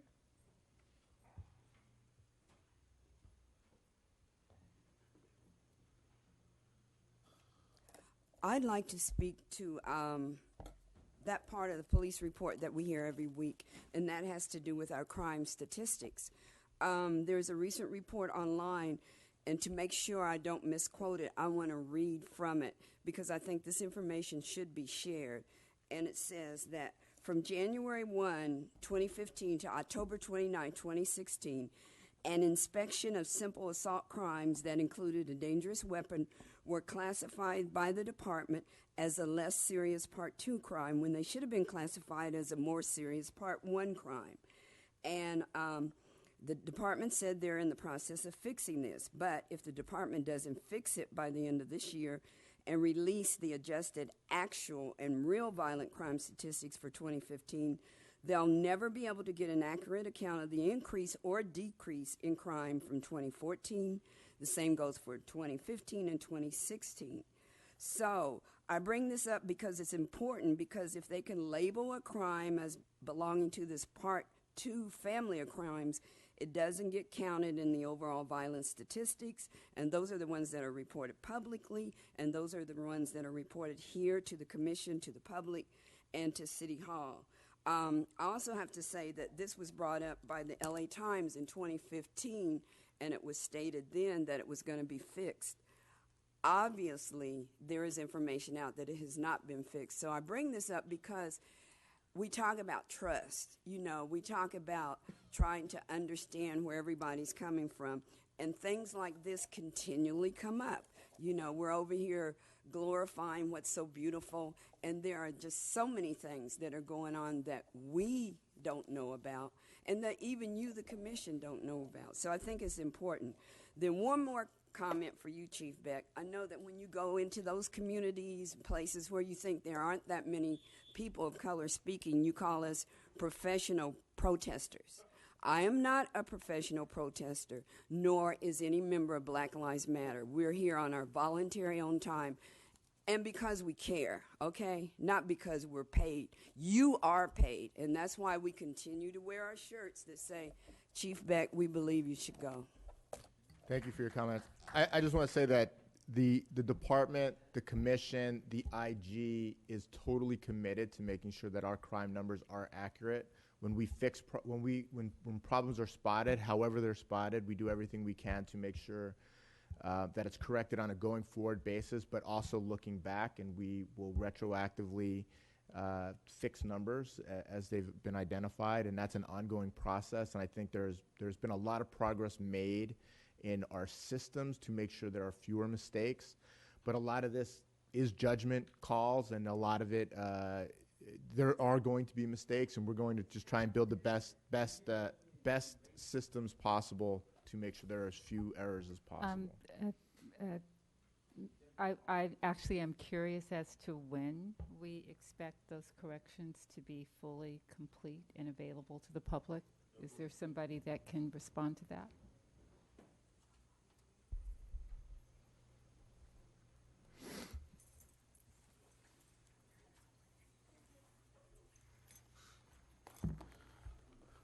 Good morning, Assistant Chief Mike Moore with the Office of Operations.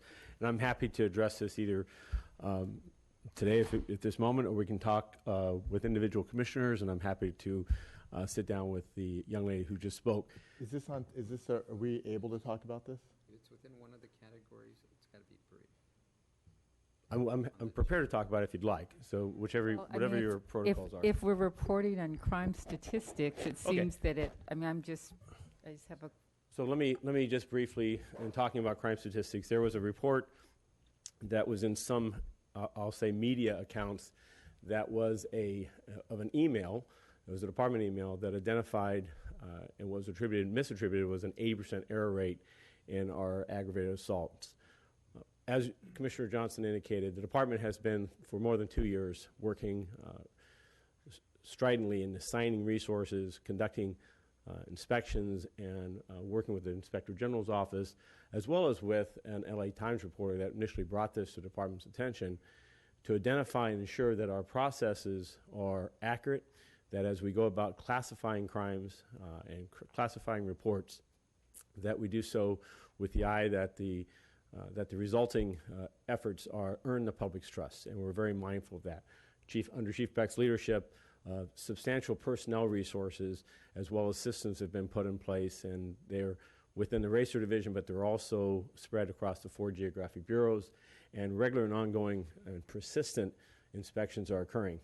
As part of that effort, about a month and a half ago, 6 or 8 weeks ago, and I believe the results were brought to the attention of Mr. T. Fink, the department used a new algorithm. It was one that had not been used in the past, and looked and discovered about 1,700 records out of 71,000, more than 71,000 records, that when we looked at those records, it looked like it was possible that they had been misclassified as a simple assault versus an aggravated assault. The error rate at that analysis was about 2% of the records. We immediately began pulling those records and in the process today of inspecting each one and, as necessary, reclassifying. What we're finding in various parts of the city is some of those records are misclassified and should be aggravated assaults. A number of instances, including a report that was just forwarded to me this morning, indicated that more than half of those records that we initially thought were misidentified were in fact identified correctly as a Part 2 crime. At the end of the day, what we have here is an ongoing effort by the organization to identify and ensure that our classification of crime reports are accurate. I want to bring to the Commission's attention as to the scale is that we know out of more than 200 such thousand decisions each year in determining what is the appropriate crime classification that we have errors. Our error rates, we believe, are in single digits, and we know that those error rates are improving because, meaning that they're lowering towards the goal of 0, in part because of the training, ongoing inspections, and reinforcement of corrective action for those of our people who make mistakes. But let me tie in that what is critical to our success is in part of today's budget, which includes the $4 million request for the replacement of our legacy record management system. Because as a department, we make more than 300,000 classifications each year between crime and non-crime reports. And today, we use a legacy system that requires a paper-based description of what occurred and the officer to choose the appropriate classification. And that is at 3 in the afternoon, that is at 3 in the morning, that is following a hectic schedule of work, and they make mistakes, and we make mistakes. We are making every effort to best utilize our legacy system, but in the end, the support by this commission and by the mayor's office and by the city to replace that system is another step towards achieving a 0. But even more than that, the problem occurs here is because we're trying to translate California penal codes which we're right almost Yes. 100% of the time, into the mythical crime system that the FBI developed in 1932 to make all crimes across all states reportable in the same system. And that system is old, is antiquated. It is recognized by every police department that does this as being very difficult. The instructions for classifying simple assaults and aggravated assaults are 20 to 30 pages long alone, and so it's very difficult. It's a difficult system to use. So the real goal is by the FBI and by us and by other major city chiefs is to switch to a national information-based reporting system, which will be much more accurate, and which is part of the reason we got that federal funding for the records management system, is because we are seen as the leader in doing this. And that federal funding that allowed us to begin the management system came because of that. The two other points I would add, if I could, one aspect of this is briefly, because we're I've been told we're treading on a. So briefly, the organization found this, and the organization immediately launched into an added inspections to ensure the records for 15 to 16 were correct. Secondly, and lastly, the impact of this has no bearing on what crimes are investigated, meaning that a larceny, which is a Part 1 crime, I'm sorry. So it doesn't bear on what investigative efforts we take. You're answering my question, Yes. right? Okay, thank you. Because first, in asking the question, I brought with it absolutely no critique of the department. So I simply was interested in when the review and the ultimate final determination of these 1,700 records might be completed.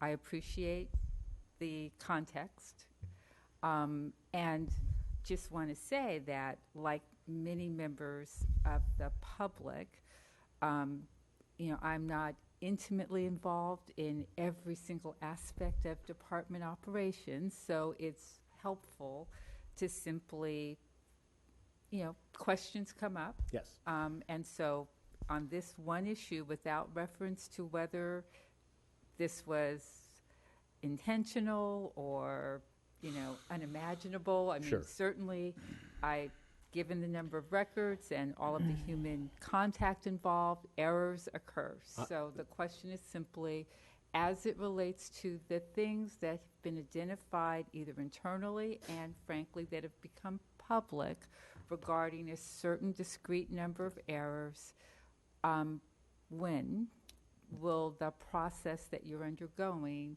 do you anticipate, when will that process be complete? And then we report it out. By the end of the year, we have 2 of the 4 geographic bureaus done as of this morning.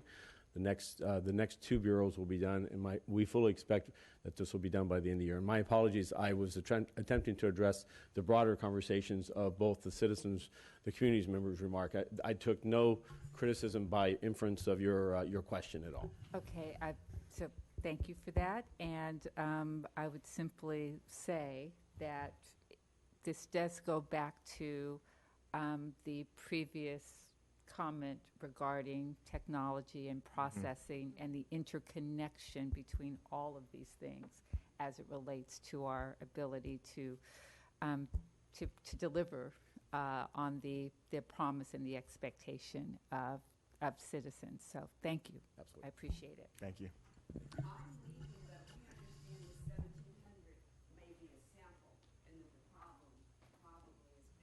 You understand wrong. Okay, we have 2 more cards. We have Wayne from Encino and Kai Utsumi. We're do.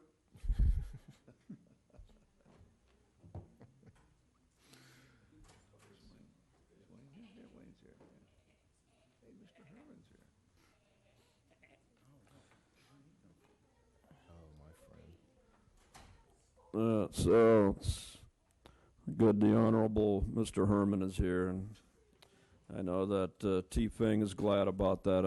I was asked by T. Feng to bring the great Armando Herman here, one of the fine speakers in the country, and he's just here in the room. So, yes, that was a good answer, because the guy you just had there, the deputy police chief, he's actually one of the legitimate ones. The problem is when Chief Beck is forced to resign, gets indicted, or actually gets fired, you're going to be number two's Jermala, and you want to go that way. Because if I have my choice between Jermala and Beck, it's better the devil you know. But if we can just jump those two out and get the last guy in, I think he'd make a good police chief. I really mean it, you know. Because every time he says something, he doesn't turn his head. He looks at you and speaks to you, not at you. But involving the clashes on the freeway, I heard reports that the police officers said the police chief was totally unprepared and they were undermanned. Watch the videos on KCBS2 on YouTube. They have them where they show the officers literally risking their lives running across the 10 freeway in the middle of traffic, jumping over the barricades to try to keep the pedestrians, the protesters, from being run over by pedestrians. It was chaos out there. There's a whole 18-minute video from the Channel 4 helicopter, unedited, that shows the chaos. So the police officers were saying, we got completely overwhelmed, we were unprepared, and we were undermanned. Why doesn't Chief Beck tell you that? That was in the media. Tell the commissioners the truth. If there's your side, tell the officer's side so that the commissioners can do their job. Please. Next speaker.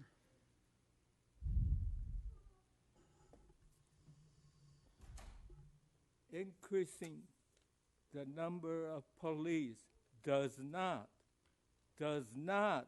reduce crime. Police are at the scene of a crime after the crime. It's a waste of money to increase the police force when there's so many other needs that the city has.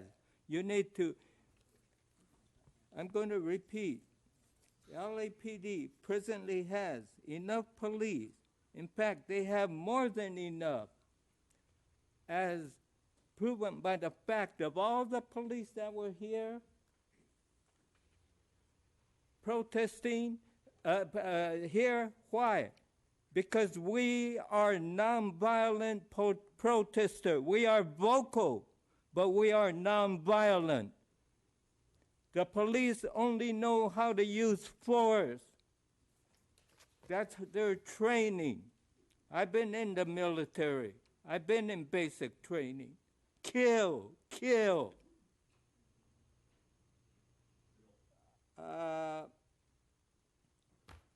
LAPD presently takes so much of city. When the city of LA granted $100 million to house the homeless, for service and housing, LAPD took 87%, 87 million of that money. That's the problem with this whole LAPD, wanting more money to build their own police state.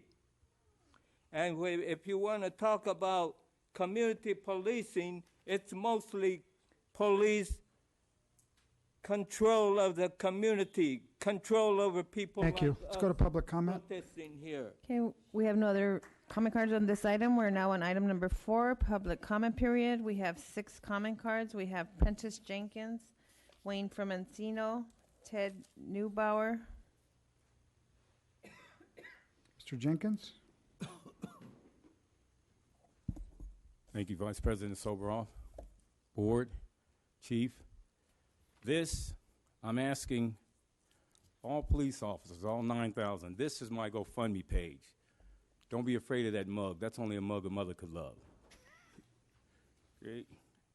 That's my GoFundMe page. I'm asking every police officer to go to that page, Peace Between Residents and Police, and donate $20. I told you I'd do something about this, and I intend to. I told you I'd do something about peace between residents and police. In 99, we opened an office on Washington Boulevard. People kept coming to our office saying, do you have any food? They had their kids with them. I said, well, we don't. We didn't have any food there. A week later, somebody else come to the place asking for food. So someone said, hey, open a food bank. I didn't know what that was. They told me about the Los Angeles Regional Food Bank. I went to the Los Angeles Regional Food Bank, signed up. I didn't believe we'd get it. They called us back, came out, did a site visit. Okay, you're a food bank. First time we handed out food, we had 25 people in line. They found out we handed out hams and things like that. The next week, we had a line 4 blocks around. We almost had a riot. We fell out. We actually ran out of food. So the first thing I had to do was quell this riot. So I gave them all tickets. If you're here, the next time you get to cut the line and get food. That quelled the riot. I know how to quell riots because we almost had one. It was getting really hairy too. Also, I opened a free computer training program because the kids next door from the group home were yelling and cussing and stuff like that, and I had to do something. I called around the corporations. They said, yeah, come and get these computers because they were making too much noise. And I brought the kids in and taught them computers. That was in 2005. Go to my GoFundMe page. Peace Between Residents and Police. Google that. 9,000 police officers. Thank you. Thank you. Thanks for what you're doing. Thank you. Wayne from Encino.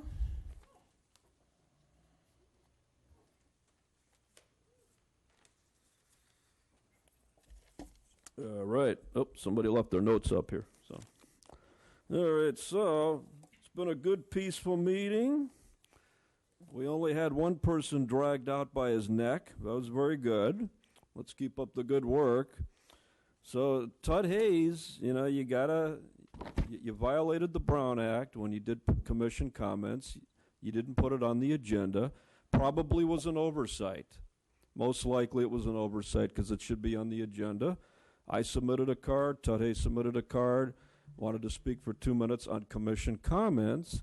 Yada, yada, yada. You dragged the guy out by his feet, a 70-something-year-old man.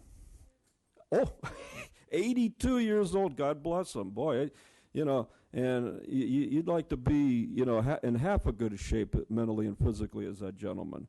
And all you had to do was give him the 2 minutes. It's the inability to admit error that's one of the biggest fallouts of this department. You made a mistake. He was right. You never asked the city attorney, Mr. City Attorney, is he right? Are we violating the Brown Act? And he would say yes, because it's an agenda. It should have been an agendized item because it's a different topic, not related to the other topics. And you would have given him the 2 minutes. But you can't do that. He stood here. All you had to do was correct your mistake and say, sorry, we're human. Sometimes we err. But you can't do that. Instead, you have to commit physical violence against an 80-plus-year-old man for pointing out something that he's correct about, and you get mad because he says we can do it here or we can do it in court. We don't have to be in court. All you have to do is follow the Brown Act. All you have to do is uphold your duty. And none of you commissioners stopped the man from being dragged out by his feet and picked up out of here. So, again, shame on you guys. It was a good meeting, and then once again, for the 80th time, you blew it. Ted Neubauer, followed by Omar Ritchie.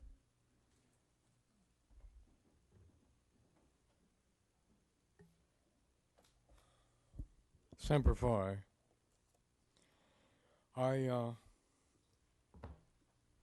This concerns 7G as in girl, 47482. My work truck has been impounded, towed away and impounded. I posted $160 with the DMV and put the receipt in the window, but the enforcement representatives of Los Devilas decided not to pay attention to a showing of good faith with the DMV. They have their own program where they pull cars off the street at $500 an hour. Don't tell me, even try and tell me that you don't do 2 an hour, okay?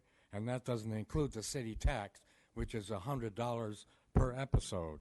How are you, I'm trying to survive on Skid Row. How am I going to survive with that kind of negative cash flow? Here's a revolutionary idea. Why don't we allow veterans in appreciation rather than making empty verbalizations? Why don't we allow veterans to sign up for community service to offset towing and storage and registration fees? Sound like a revolutionary idea? Yay! I remember the Hollywood Parade is coming up. I remember a Canadian lady, who was in tears because their car was towed to make room for the Hollywood Parade. And tearfully she said, "We are never coming back here again." Is that the way Los Angeles wants to be remembered to the international community? By the way, Merry Christ Mass. Omar Ritchie. Thank you. Followed by Kai Utsumi and Mr. Herman.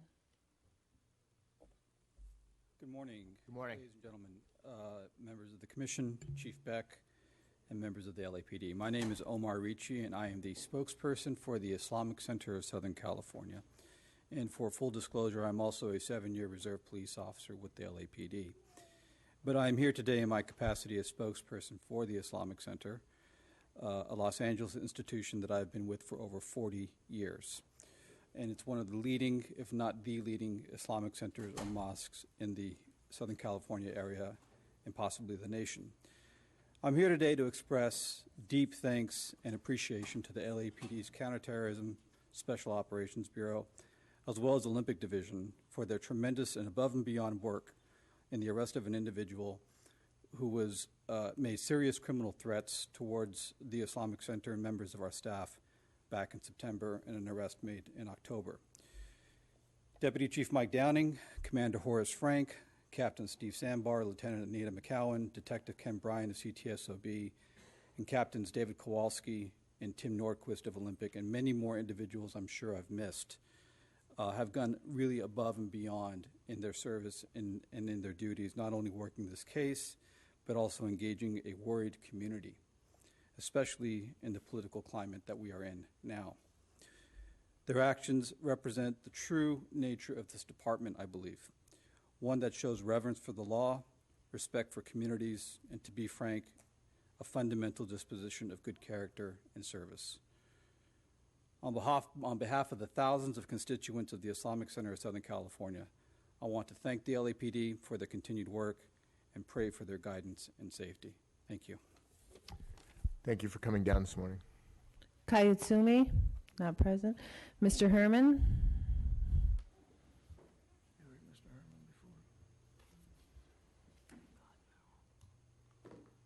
Hola. Vino solo con mi puppet. Herman's a puppet, you see. So now that we're on Jethro Public Comment, I'd like to address you regarding the TMU investigation and operations under the LAPD policy. As most of you may know, there are detectives along with the LLC of Kanabi and family that have been harming people in regards to criminal threats. Now, when I and the puppet Herman go back to DOJ and complain to Trump,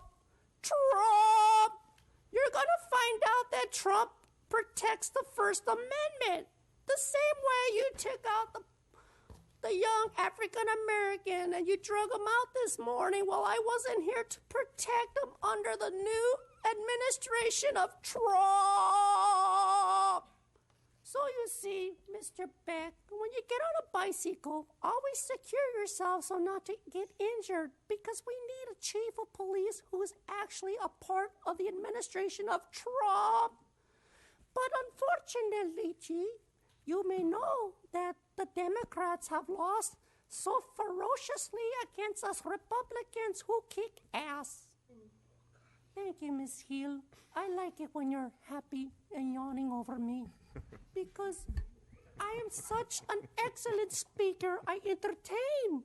so that no one gets bored and Team Fake can smile and the rich billionaires so sober off. The so-called developer can kick us out on the streets with the TMUs. So I am asking for an administration oversight committee to look into the TMUs and report it to the public. That's my request and my petition. Thank you all. There are no other public comment cards. We're now on closed session items. We do have 3 cards for 5A1. We have Zach Siegel, Wayne from Encino, and Mr. Herman. Mr. President, just for information, item 5A2 will be continued to December 6th due to lack of availability today of department staff. Okay, thank you. All right. Thank you for starting my time soon. Oh, there we go. So now we get to everybody's favorite topic. Yes, the closed session items. So today we have an in-custody death. Look, it's from a police senior detention officer. Well, as you know, this particular senior detention officer was given that award, the Detention Officer of the Year award, failed.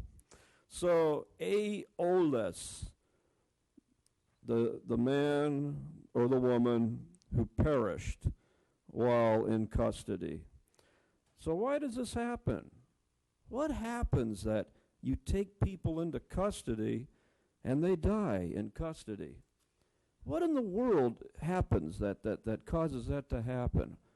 Let's see. Could it be an attitude problem? Could it be bad training? No, that's not it. Could it be a lack of security? Nope.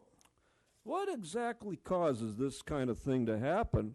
Well, if you go on YouTube, we see a video of a black man that was brought in for a DUI and how they strangled and killed him right there in the custody of the police department. It's because we have a lawless city. And it's because for 8 years, every time something comes up and we get close to a civil rights trial, Charles goes back to Washington and has lunch with Obama. And then Obama says, don't worry, we're not going to prosecute any of your cops for civil rights violations because we love you. Because you're a campaign donor, because you raise money, because we funnel money through the city of Los Angeles.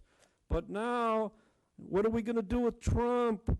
You don't have Trump on the payroll. That goddamn Trump, he might get down to some of this. Mr. Herman?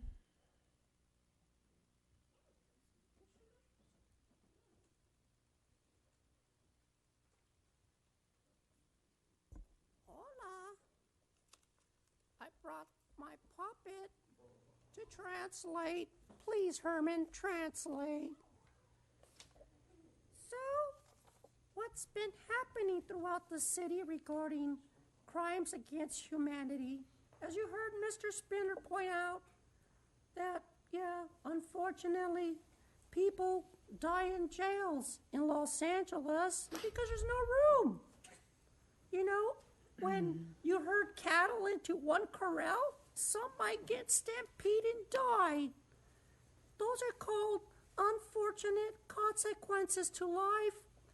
But when it comes to humanity, you know, Chief Charlie Beck, those visits to Obamacare and Hillary, a part of that party you joined, was offensive to all who are Republicans. And now the investigation by the DOJ, for the record, DOJ will come back to haunt you. People can't die by putting a telephone around their neck all by themselves. After all, I'm a cow.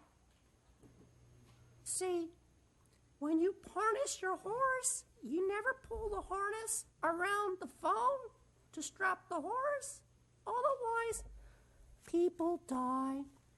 So as you see, Herman and I, the puppet, regarding the one police senior officer, in regards to those involved unfortunate happenings as a result of bad policing. administrative junk problems. And all this junk is in your trunk.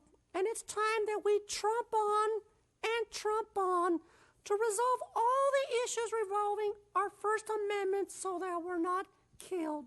Thank you, Chief Charlie Beck.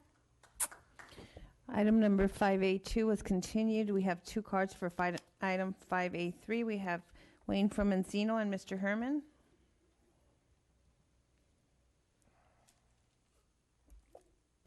Yes, you continued the I can't breathe portion of today's meeting. So you call it a cardio restrained.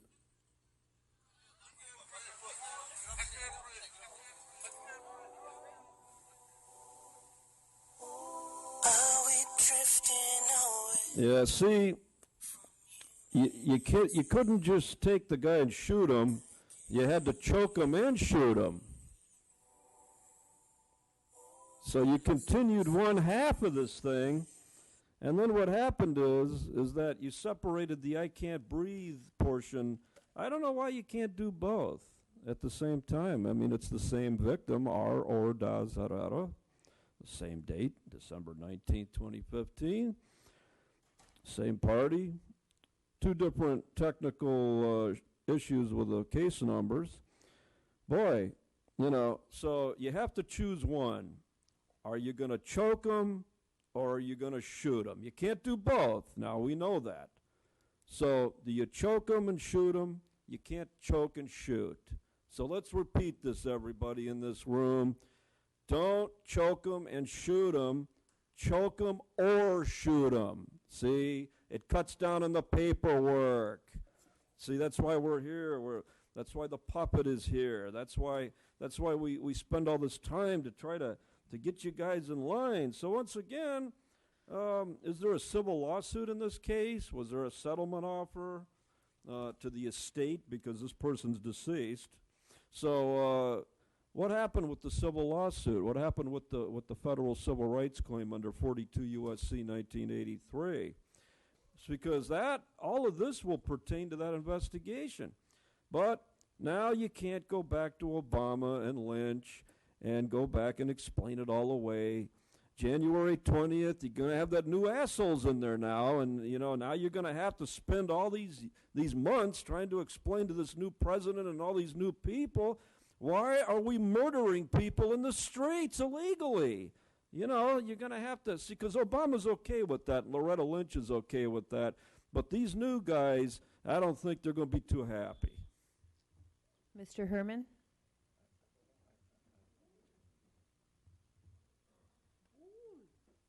Lots of bull. You see, Cynthia, I make you smile. Because it's the truth, Cynthia. All these African Americans being killed by police. It's not a lie, nor is it reality. Besides, the news is inaccurate. When the TMUs investigate and make up lies like they did with Wayne Spindler's case, I won't talk about that. I want to talk about the deaths within Los Angeles, Chief Charlie Beck. See, when I put the noose around Herman's neck when he doesn't listen like this, I pull it. But I don't choke Herman because it's just a game. A game like some of you officers do when you say who can beat the fuck out of the guy first, you or Herman, or me, the bull. But see, I'm a smart bull because I use my horns. See, I got horns, Cynthia, because I know where to stick them when people stick it to me and to our constituents and all those civil rights activists. Now, going back to you, Chief Charlie Beck, do you follow protocol policy when it comes to life and death when either shooting, kicking, or choking people? I would like to know for the record, will Chief Charlie Beck answer? No. Why not? No. Why not? Well, absolutely not. Because Chief Charlie Beck knows that the protocol is shoot first, beat the hell out of them, and drag them to a cell. That's how we make more prisons. not education or schools. Besides, the marchers are innocent, right, Chief Charlie Pick? They destroy our fucking city. You need to investigate under Trump. We're now on item 5B. We have two comment cards. We have Wayne from Encino and Mr. Herman. Yes, a shout out to that puppet. Boy, that guy really got his reading up. So, here we go. Silver Haddon, Silver and Levine. Who are they? Trouble. See, what happens is now the police officers now are not going to the LAPPL. Why? Because they know that Mr. Eric W. Rose is a fucking fink, and he works with Englander, Kanabi, and Allen. He's over at the State Bar fucking with my law license on lunch. He goes over there and finds people at lunch at the enforcement office, and he keeps dropping shit on them. But you see, now I've got proof that they lied and they tried to extort $7,800 out of me, so they haven't called me back now in 10 days. I'm waiting for the phone call. Why did you extort $7,800 out of me? Attempted extortion, fraud, and bribery. So what they're doing is these officers hired their own lawyer, and that's what's going to happen now. They can't trust the LAPPL. These police officers are going to have to go and get their own counsel for these workplace-related issues, because that's what they do, labor law for public safety. That's what Silver Haddon, Silver and Levine. So if any of you officers have any labor disputes, if you've been denied a promotion, many of you have. If any of you have spoke up against corruption and been retaliated against, many of you have. Who do you call? Silver Haddon, Silver and Levine. Because if you're a cop, we'll sue the shit out of the department and get you a settlement. Yes, that's their commercial.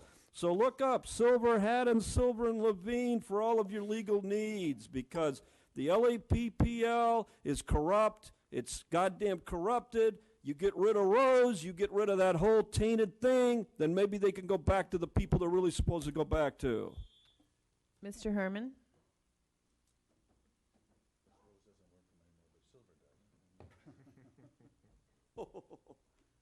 Everything's funny when it comes to settlements. Everything's about settlements in Los Angeles. I disagree because I love my men in blue because they protect my city from fools who go around as developers and use the TMU. Hey, sober off. Get off the goddamn phone and listen. This is about retaliation from developers and the TMUs. Do you recall? Yeah, no answer because I'm right.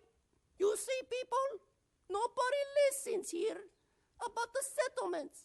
And you officers should know that as long as you get legal counsel, sue the goddamn city because your retirement depends on a lawsuit to survive. I would know. Look at the puppet Herman. He's still surviving. He screwed the Democrats when he voted for Trump. And now he's going to write to Trump to investigate the litigation behind the schemes and scandals and abuse. You see, Soborov, I am not a Jew cow, but I am a tourist from Athens. You recall? We are the Spartans. I know my history, and I do love kosher food. But I do like settlements because they pay the bills and they help me with my new girlfriend to pay her bills. So just like developers, they come and go. Like your girlfriend, they come and go. So will the settlements. So now to you, Chief Charlie Beck. Regarding TMU, Hugo Rossiter is a liar, and so are the detectives who challenge anyone under TMU. Bullshit. There are no other public comment cards on this agenda. The Board of Police Commissioners will now recess into closed session to discuss item numbers 5A and B in accordance with various government codes.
Hi, I'm Nina.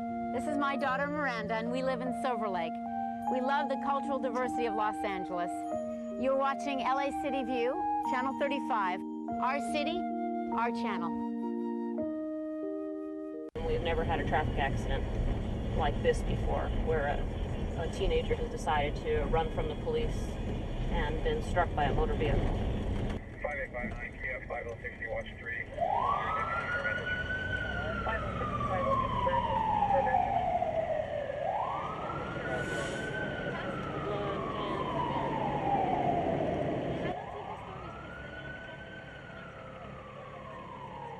Curfew laws restrict the right of juveniles to be outdoors or in the public places after 10 p.m. until sunrise the next day.